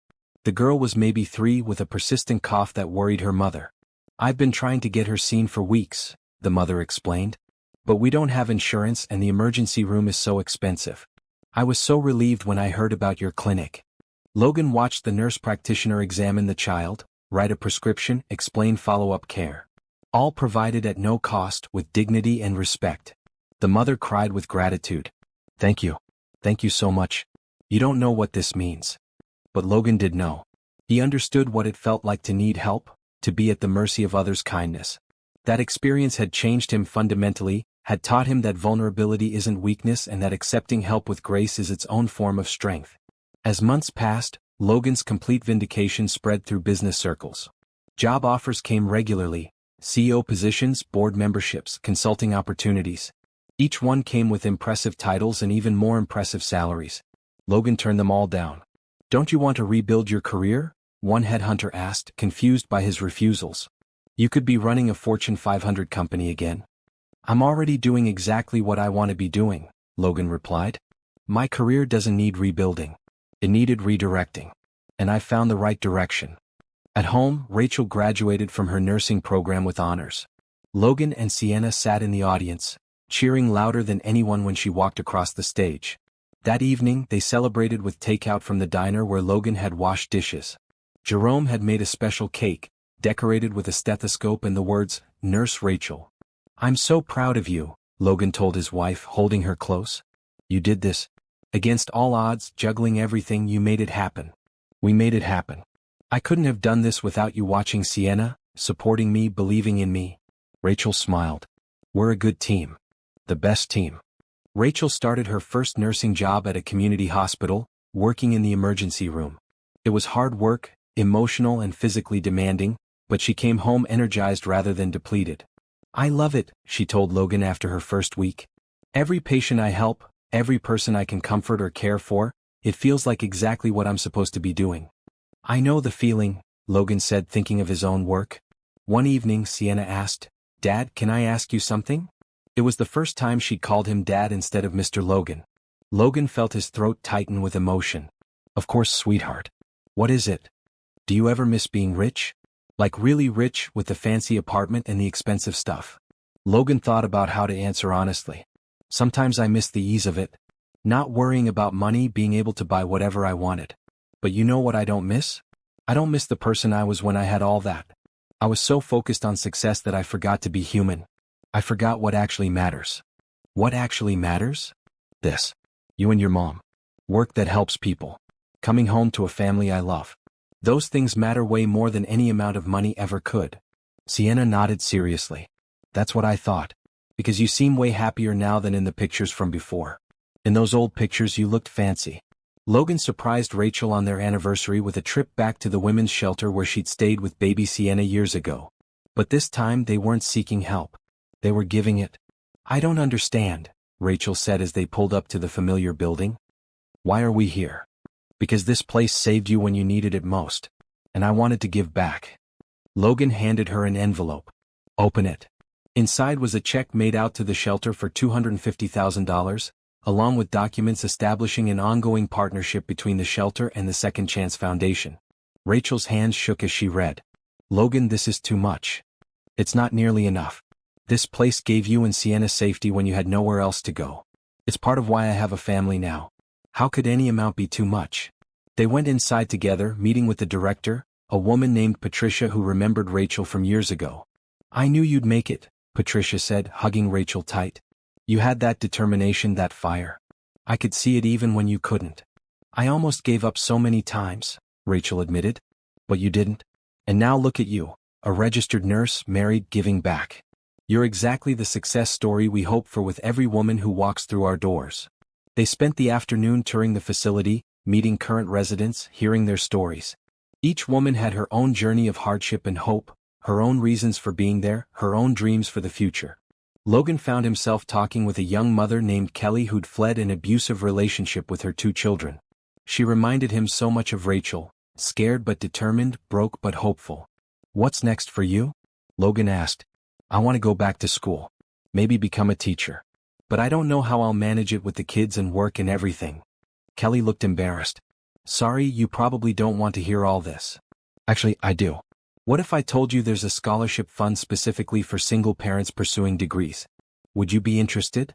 Kelly's eyes widened. "Are you serious?" Logan handed her a card for the scholarship fund. "Apply. Let us help you build your future." As they drove home that evening, Sienna asleep in the back seat, Rachel reached over and squeezed Logan's hand. "Thank you. For today, for everything. For understanding what that place means to me. Thank you for showing me what real strength looks like. You rebuilt your entire life from nothing. That's more impressive than anything I ever did in business. We both rebuilt. Together." At work, the Healthcare Access Initiative received news that a major philanthropic organization wanted to partner with them, providing funding to expand nationally. It would mean more clinics, more services, more people helped. But it would also mean more responsibility, more time commitment, more travel. Logan would need to be the face of the expansion, doing presentations and pitches and networking. Sarah Chun called a meeting with Logan to discuss. "This is a huge opportunity. We could help millions of people. But I need to know you're all in." Logan thought about the increased travel, the time away from Rachel and Sienna. "Can I think about it?" "Of course. Take a few days." That night, Logan discussed it with Rachel. "Part of me wants to do it. The impact would be incredible. But part of me doesn't want to become that person again, the one who's always working, always traveling, never present." "What does your gut say?" "That I can do this without becoming who I was. That I've learned how to balance work and life in ways I didn't understand before." Logan paused. "But I need to know you're okay with it. With me traveling more, being busier." Rachel considered carefully. "I think you should do it. But with boundaries. No more than 1 week of travel per month. Regular family dinners that are sacred, no work calls during them.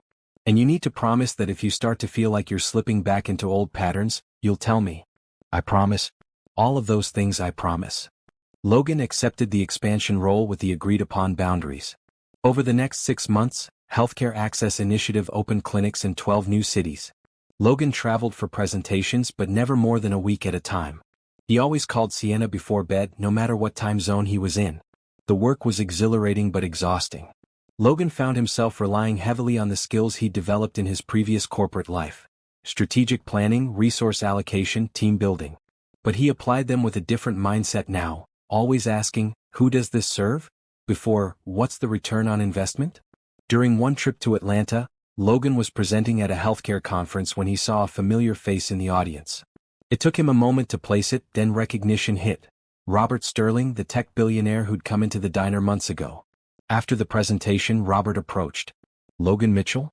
Is that really you?" "Robert, it's been a while. I heard what happened with Vincent. I'm sorry I didn't reach out, didn't offer support. I should have." Logan shrugged. "Water under the bridge. Everyone chose their path. I understand why people distanced themselves. Still, it was cowardly. And wrong." Robert gestured to the presentation materials. "This is incredible work you're doing. Healthcare access for underserved communities, it's exactly what this country needs." "Thank you. It's been rewarding. Listen, I want to help. My foundation has been looking for healthcare partners. Could we talk about potential collaboration?" Logan found it ironic that the same people who'd abandoned him in crisis now wanted to partner when he was successful again. But he also knew that cynicism wouldn't help anyone. If Robert's money could help more people access healthcare, did his motives really matter? "I'd be open to a conversation," Logan said carefully. "But I should be clear, this isn't about publicity or tax write-offs. Our organization serves real people with real needs. Any partnership has to honor that." "Understood. I'll have my team reach out." Flying home that night, Logan reflected on how much had changed. A year ago, Robert's presence would have intimidated him, made him feel inferior. Now he felt like an equal, confident in his work and his worth, regardless of net worth comparisons. At home, Rachel was waiting up despite the late hour. "How did it go?" "Good. Really good. We might have a major new partner." Logan told her about Robert Sterling's offer. "The guy from the diner? Small world. Right? But here's the thing, I wasn't intimidated. I wasn't trying to impress him. I just presented our work and let it speak for itself." Rachel smiled. "That's because you know your value now. Not your financial value, your actual value as a person. That's worth more than any bank account." As fall turned to winter, life found a rhythm. Logan traveled for work but always came home. Rachel excelled in her nursing job, often coming home with stories of patients she'd helped. Sienna thrived in school, bringing home excellent grades and a constant stream of artwork. They celebrated Thanksgiving with Jerome, Frank, and some of the staff from the diner. Christmas was simple: a modest tree, homemade gifts, focus on time together rather than expensive presents. "This is my favorite Christmas ever," Sienna declared, playing with the dollhouse Logan had built for her by hand. It wasn't store-bought or expensive, but it was made with love, and that made it priceless. In January, Vincent's appeal was denied. He would serve his full sentence with no reduction. The news was barely a blip in Logan's consciousness.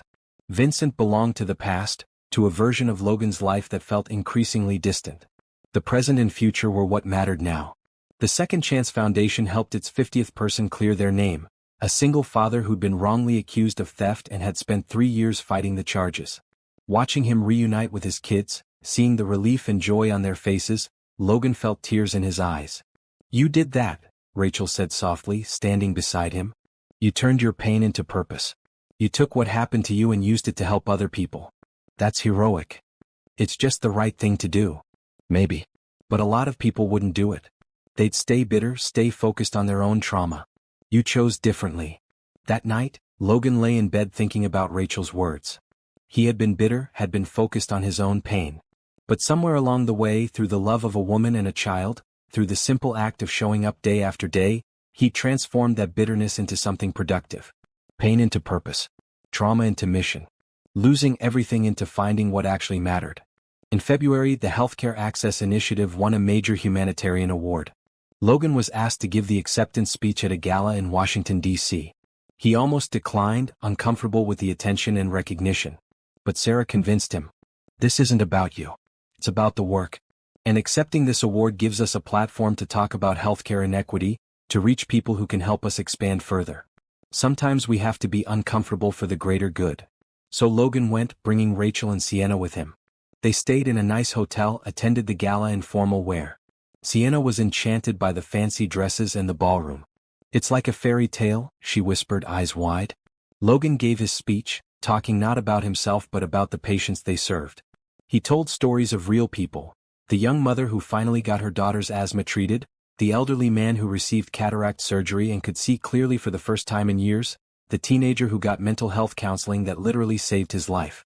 "Healthcare isn't a privilege," Logan concluded. "It's a basic human right. And until every person in this country can access quality care regardless of their ability to pay, our work isn't done.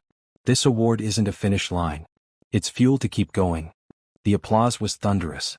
Afterward, dozens of people approached, wanting to partner, to donate, to help. Logan exchanged cards and made promises to follow up, but his mind was already back home, already thinking about the next clinic opening, the next patient served. At the hotel that night, after Sienna was asleep in the adjoining room, Rachel and Logan stood on the balcony overlooking the city. "You were brilliant tonight," Rachel said. "The way you spoke about the work, the passion in your voice. I was so proud. I was terrified. All those important people, all that attention. But you did it anyway. That's courage." Logan pulled her close. "I learned from the best. You've been brave every single day since I met you. Working 2 jobs, raising a daughter alone, taking in a stranger who could have been dangerous. If that's not courage, I don't know what is. We're both brave. We're brave together." They stood like that for a long time, holding each other, looking out at the city lights. A year and a half ago, Logan had stood on a similar balcony in his penthouse, alone and empty despite all his success. Now he stood in a hotel in a borrowed tuxedo, and felt richer than he'd ever been. Because he had everything that mattered: love, purpose, family, and the knowledge that his life meant something beyond profit margins and stock prices. "Ready to go home?" Rachel asked eventually. "Always. Home is my favorite place to be." And he meant it. Home wasn't a building or a location. Home was wherever Rachel and Sienna were. Home was the life they'd built together from nothing, the love that had saved him when he was broken, the family that had given him a second chance. Everything else was just details. The important stuff, the real stuff, he already had. And he would spend the rest of his life being grateful for it. Spring arrived with cherry blossoms and new beginnings. Logan stood in the backyard of their home, watching Sienna plant tomato seeds in the garden they'd prepared together. She was 7 now, growing taller and smarter every day, but still the same kind-hearted girl who'd seen a crying stranger and insisted on helping. "Dad, do you think the tomatoes will be red or green?" she asked, patting soil over the seeds with serious concentration. "They'll start green and turn red when they're ready," Logan explained. "Kind of like how people grow and change." Sienna considered this with the philosophical depth she developed. "Like how you grew from sad Mr. Logan to happy dad?" Logan laughed, ruffling her hair. "Exactly like that." Inside, Rachel was preparing for her shift at the hospital. She'd been promoted to charge nurse, leading her emergency room team with the same compassion and competence she brought to everything. Logan watched her through the kitchen window, still amazed that this incredible woman had chosen him. His phone buzzed with a message from Sarah Chin. "Board meeting at 2 p.m. Important announcement." At the Healthcare Access Initiative office, Logan arrived to find the entire leadership team gathered. Sarah stood at the head of the table, practically glowing with excitement. "We've received the largest single donation in our organization's history," she announced. "Robert Sterling's foundation is giving us $50 million to establish a permanent endowment. We'll be able to expand to all 50 states within 5 years." The room erupted in cheers. Logan felt overwhelmed by the magnitude of it. $50 million meant thousands upon thousands of patients served, lives saved, futures changed. "There's one condition," Sarah continued, looking directly at Logan. "Robert wants to meet with you personally. He says he has something to discuss." They met for coffee the next week at a quiet cafe. Robert looked older than Logan remembered, tired but purposeful. "Thank you for meeting with me," Robert said. "I know our last real interaction was years ago, before everything happened with Vincent. I've been wanting to apologize properly." "Robert, you don't need to." "Yes, I do. When the accusations came out, I believed them without question. I cut you off completely, wouldn't take your calls. I was more worried about my reputation than about finding the truth. That was wrong." Logan appreciated the apology but found he didn't need it as much as Robert seemed to need to give it. "I understand. The evidence looked convincing. Most people reacted the same way. But we shouldn't have. You were a colleague, supposedly a friend. We should have at least listened to your side. Robert stirred his coffee absently. Watching what you've done since then, the Healthcare Access Initiative, the Second Chance Foundation, the Scholarship Fund, it's made me realize something. You're doing more good now than you ever did as a CEO. Than most of us are doing with all our wealth. I'm just trying to make a difference. And you are. Which is why I wanted to talk. My company, Sterling Technologies, we need new leadership. Our current CEO is retiring. I'd like you to consider coming back to the corporate world. As our CEO. Logan felt like he'd been transported back in time. A year ago, this offer would have been everything he'd wanted. Vindication, a return to power, proof that he belonged at the top. Now it just felt wrong. Robert, I'm honored. Truly. But I have to decline. The compensation package would be extremely generous. 8 figures, full benefits, stock options. It's not about money. It's about purpose. I love what I'm doing. I love knowing that my work directly helps people who need it.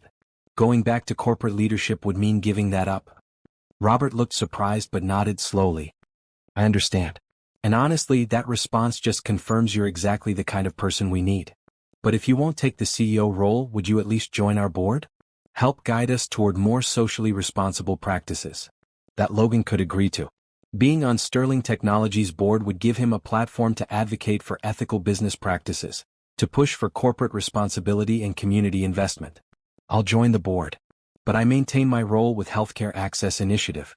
That's non-negotiable. Deal. They shook hands and Logan felt satisfied with the compromise. He could influence corporate culture without abandoning the work he loved. That evening he told Rachel about the offer and his decision. You don't regret it? She asked. Turning down being a CEO again? Not for a second. That life, it looks impressive from the outside. But I know what it costs. Time with family, peace of mind, sometimes your soul. I'm not willing to pay that price anymore. What if you could do both? Be a CEO and maintain balance. Maybe some people can. But I know myself now. I know how I get when work becomes my identity instead of just what I do. I don't want to be that person again. Rachel kissed him softly.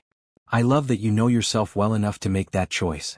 In May, Sienna School had a career day where parents came to talk about their jobs. Logan went along with Rachel and they spoke together about their work. Logan talked about helping organizations serve people better, about using business skills for social good. Rachel talked about nursing, about being there for people on their worst days and helping them through. But the real impact came when Sienna stood up at the end and said, My parents taught me that the best job is one where you help people. It doesn't matter if you're rich or poor, fancy or regular. What matters is that you make the world a little bit better. 7 years old, Logan thought, and she already understood what it had taken him 42 years to learn. The teacher asked parents to share defining moments in their careers. Logan thought about all the business deals he'd closed, the companies he'd acquired, the millions he'd made. None of those felt like defining moments anymore. My defining moment, Logan said slowly, was when I lost everything. My company, my money, my reputation. I ended up on a sidewalk in the rain with nowhere to go. And a little girl and her mother stopped to help me. They didn't know who I was. They didn't care about my past. They just saw someone who needed help. He looked at Sienna, saw her beaming with pride. That little girl is my daughter now. And that day when she insisted her mother help a crying stranger, that was when my real life began. Everything before was just preparation for that moment. Rachel reached over and squeezed his hand, eyes shining with tears. The summer was busy but fulfilling. The Healthcare Access Initiative opened clinics in 15 new cities. The Second Chance Foundation helped 23 people clear their names. The Scholarship Fund sent 45 single parents back to school. Logan traveled for work but never missed Sienna's soccer games or Rachel's important moments. They'd found the balance that had eluded him in his previous life. Work that mattered without work consuming everything. In August, on the 2-year anniversary of the day they'd met on that rainy sidewalk, Logan organized a surprise for Rachel and Sienna. He took them back to that exact spot, the place where his old life had ended and his new life had begun. Why are we here? Rachel asked, confused. Because this is where everything changed. Where you saw someone who needed help and decided to help him. Where Sienna's kindness saved a man's life. Logan knelt down in front of both of them. I wanted to come back here to say thank you. Not just for that day but for every day since. For believing in me, for loving me, for showing me what actually matters. From his pocket, Logan pulled out a small box. Inside were two necklaces, each with a small charm. A heart for Rachel, a star for Sienna. The heart represents love, which you both gave me when I had nothing. The star represents hope, which you both brought into my life when everything was dark. He put the necklaces on them, his hands shaking slightly with emotion. You saved me. Both of you. And I will spend the rest of my life trying to be worthy of that gift. Rachel was crying, Sienna too. They stood on that sidewalk, the three of them holding each other, and Logan felt the circle complete. From that lowest moment to this highest one, from losing everything to having everything that mattered. You already are worthy, Rachel whispered. You show us every single day. They walked home together, hand in hand, talking about the future. Sienna wanted to be a doctor who helped people. Rachel was considering teaching nursing eventually, passing on what she'd learned. Logan wanted to expand the foundation's work, to help even more people rebuild their lives. That night, after Sienna was asleep, Logan and Rachel sat on their porch swing, listening to crickets and watching fireflies. Do you ever think about what would have happened if Vincent hadn't betrayed you? Rachel asked. Sometimes. I'd probably still be a CEO, probably still be alone, probably still be chasing success without ever finding satisfaction. Logan pulled her closer. I'd have missed out on the best thing that ever happened to me. You can't mean that. Vincent destroyed your life. He destroyed a life I was living. But he couldn't destroy me. And in the destruction, I found room to build something better. Logan turned to face her fully. I'm not saying I'm glad he betrayed me. The pain was real, the fear was real. But I'm grateful for where it led me. For you, for Sienna, for this life we've built. Rachel leaned her head on his shoulder. That's a beautiful way to look at it. It's the truth. The old Logan Mitchell died on that sidewalk in the rain. This Logan Mitchell, the one who loves you and Sienna, who finds joy in helping people, who measures success by impact instead of income, he was born the moment Sienna insisted her mother help a crying stranger. They sat in comfortable silence, swinging gently, and Logan felt profound peace. Not the peace of having no problems, but the peace of knowing what mattered and living in alignment with those values. His phone buzzed with an email. The board of Sterling Technologies was formally inviting him to join, starting next month. It would mean quarterly meetings, strategic planning sessions, influence over a major corporation's direction. But it wouldn't change his core work, wouldn't take him away from his family, wouldn't compromise what he'd built. Good news? Rachel asked, seeing his expression. Just confirmation of the board position. It's official. How do you feel? Grateful. I get to influence corporate practices, push for social responsibility, maybe help other companies see that profit and purpose don't have to be mutually exclusive. Logan smiled. And I get to do it while staying true to what matters. This family, this life, this purpose. That's my husband, Rachel said proudly. Changing the world one board meeting at a time. They laughed together and Logan marveled at how natural this felt. Marriage, family, partnership. Things that had seemed impossible during his corporate life now felt like the most natural things in the world. A car pulled up outside their house. Logan recognized it. Martin, his lawyer, who rarely visited unannounced. Logan, sorry to drop by like this. But I have news that couldn't wait. Martin looked excited, almost giddy. Vincent's been cooperating with investigators. In exchange for a slightly reduced sentence, he's given up information about other corporate fraud schemes he knew about. One of them involves your old company. What do you mean? The board that bought your company after Vincent's conviction? Turns out they were involved in their own fraudulent practices. The company's being dissolved, assets liquidated. And as the original founder with clear proof you had no knowledge of any wrongdoing, you're entitled to compensation. Significant compensation. Logan felt dizzy. How significant? Preliminary estimates put it at around $120 million. Maybe more once everything's sorted out. Rachel gasped. Logan couldn't process the number. It was more than he'd had even before Vincent's betrayal.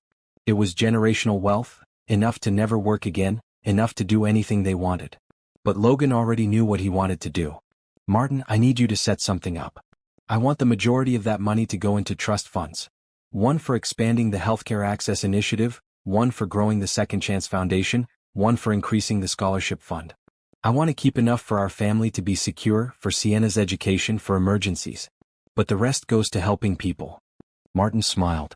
I thought you might say that. I'll draw up the paperwork. After Martin left, Rachel turned to Logan with wonder in her eyes. You're sure? That's a lot of money to give away. I'm absolutely sure. We don't need $100 million to be happy. We're already happy. But think of how many lives that money can change. How many mobile clinics we can open, how many wrongly accused people we can help, how many single parents we can send to school. You're amazing, Rachel whispered. No, I'm just finally figuring out what money is actually for. It's not for accumulating or hoarding or proving your worth. It's a tool for making the world better. And I finally have the wisdom to use it that way. They told Sienna the next morning, explaining it in terms she could understand. They had received a lot of money, and they were going to use most of it to help people. Like superhero money? Sienna asked. Exactly like superhero money, Logan confirmed. Good. Because helping people is what superheroes do. Over the next months, the settlement was finalized.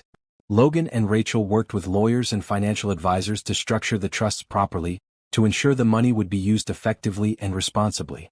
They kept $5 million for themselves, enough to pay off the house, establish college funds for Sienna, create a safety net.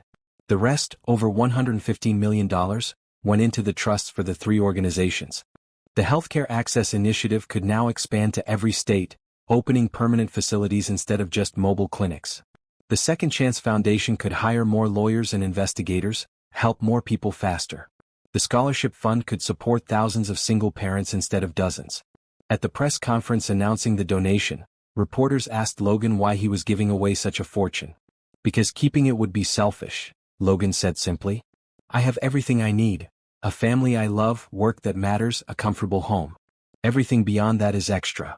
And that extra can either sit in an account making me richer, or it can help thousands of people build better lives. The choice seems obvious. Don't you worry about the future? What if you need that money someday? Logan thought about the question.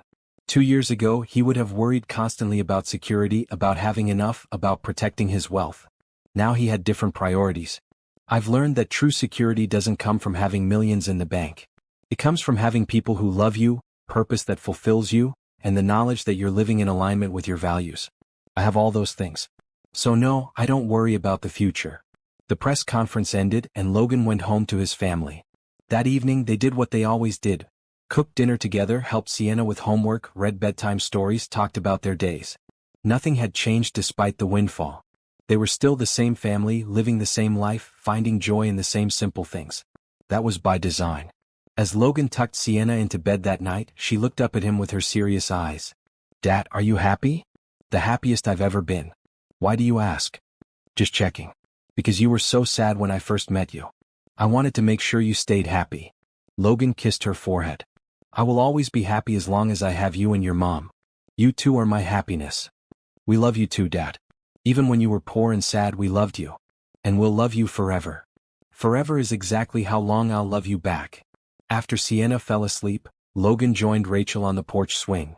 It had become their evening ritual, this quiet time together after the day's demands. 2 years, Rachel said softly. 2 years ago you had nothing. Now you have everything again. But somehow, I don't think you see it that way. You're right. I don't see it as having everything again. I see it as having everything for the first time. Logan took her hand. Before I had money and status. Now I have love and purpose. Those aren't the same thing. No, they're not. They swung gently, watching stars emerge in the darkening sky. Somewhere in the distance, they heard children playing, life continuing in its ordinary and extraordinary way. Do you have any regrets? Rachel asked. About how things turned out? Logan thought honestly about the question. Did he regret trusting Vincent? Regret building a company that ultimately failed? Regret the pain and fear of those early months? No regrets, he said finally. Because every step, even the painful ones, led me here. To you, to Sienna, to this life. And I wouldn't trade this life for anything. Not even to go back and prevent Vincent's betrayal? Not even for that. Because preventing it would mean I never ended up on that sidewalk in the rain. I never met a little girl who saw someone in pain and insisted on helping. I never found the family I didn't know I needed. Logan squeezed Rachel's hand. I'd go through it all again just to end up right here, right now, with you. Rachel leaned against him and they sat in peaceful silence. After a while she said, You know what I think? I think kindness saved you. Not my kindness or Sienna specifically, but the concept of kindness itself. The willingness to help someone who can't help themselves. The decision to see humanity in a stranger. You're right. Kindness did save me. And now I get to spend the rest of my life paying that kindness forward. As the stars brightened overhead and the night deepened around them, Logan Mitchell felt complete. Not because he'd regained his wealth or cleared his name or achieved success again, but because he'd learned what actually mattered, what was actually worth building a life around. Love, family, purpose, kindness. Everything else was just details. And those details, while nice to have, would never be as valuable as what he already possessed. The love of a good woman, the trust of a sweet child, the satisfaction of work that helped people, and the wisdom to know the difference between having everything and having enough. He had enough. More than enough. He had everything that mattered. And that, Logan realized as he held his wife under the stars, was the only success worth achieving. The only wealth worth accumulating. The only legacy worth leaving behind. Not money in a bank account, but love multiplied in the world. Not power over others, but empowerment of others. Not status or recognition, but quiet dignity and purpose. From the depths of loss to the heights of fulfillment, Logan Mitchell's journey had come full circle. And he stood at the center of that circle, arms around his family, heart full of gratitude, and knew with absolute certainty that he was exactly where he was supposed to be. Home. Not just a place, but a state of being. Home in his heart. Home in his purpose. Home in the love of the two people who'd saved him when he was broken and had stayed with him as he became whole. This was the happy ending. Not perfect but real. Not easy but earned. And it was more than enough. It was everything.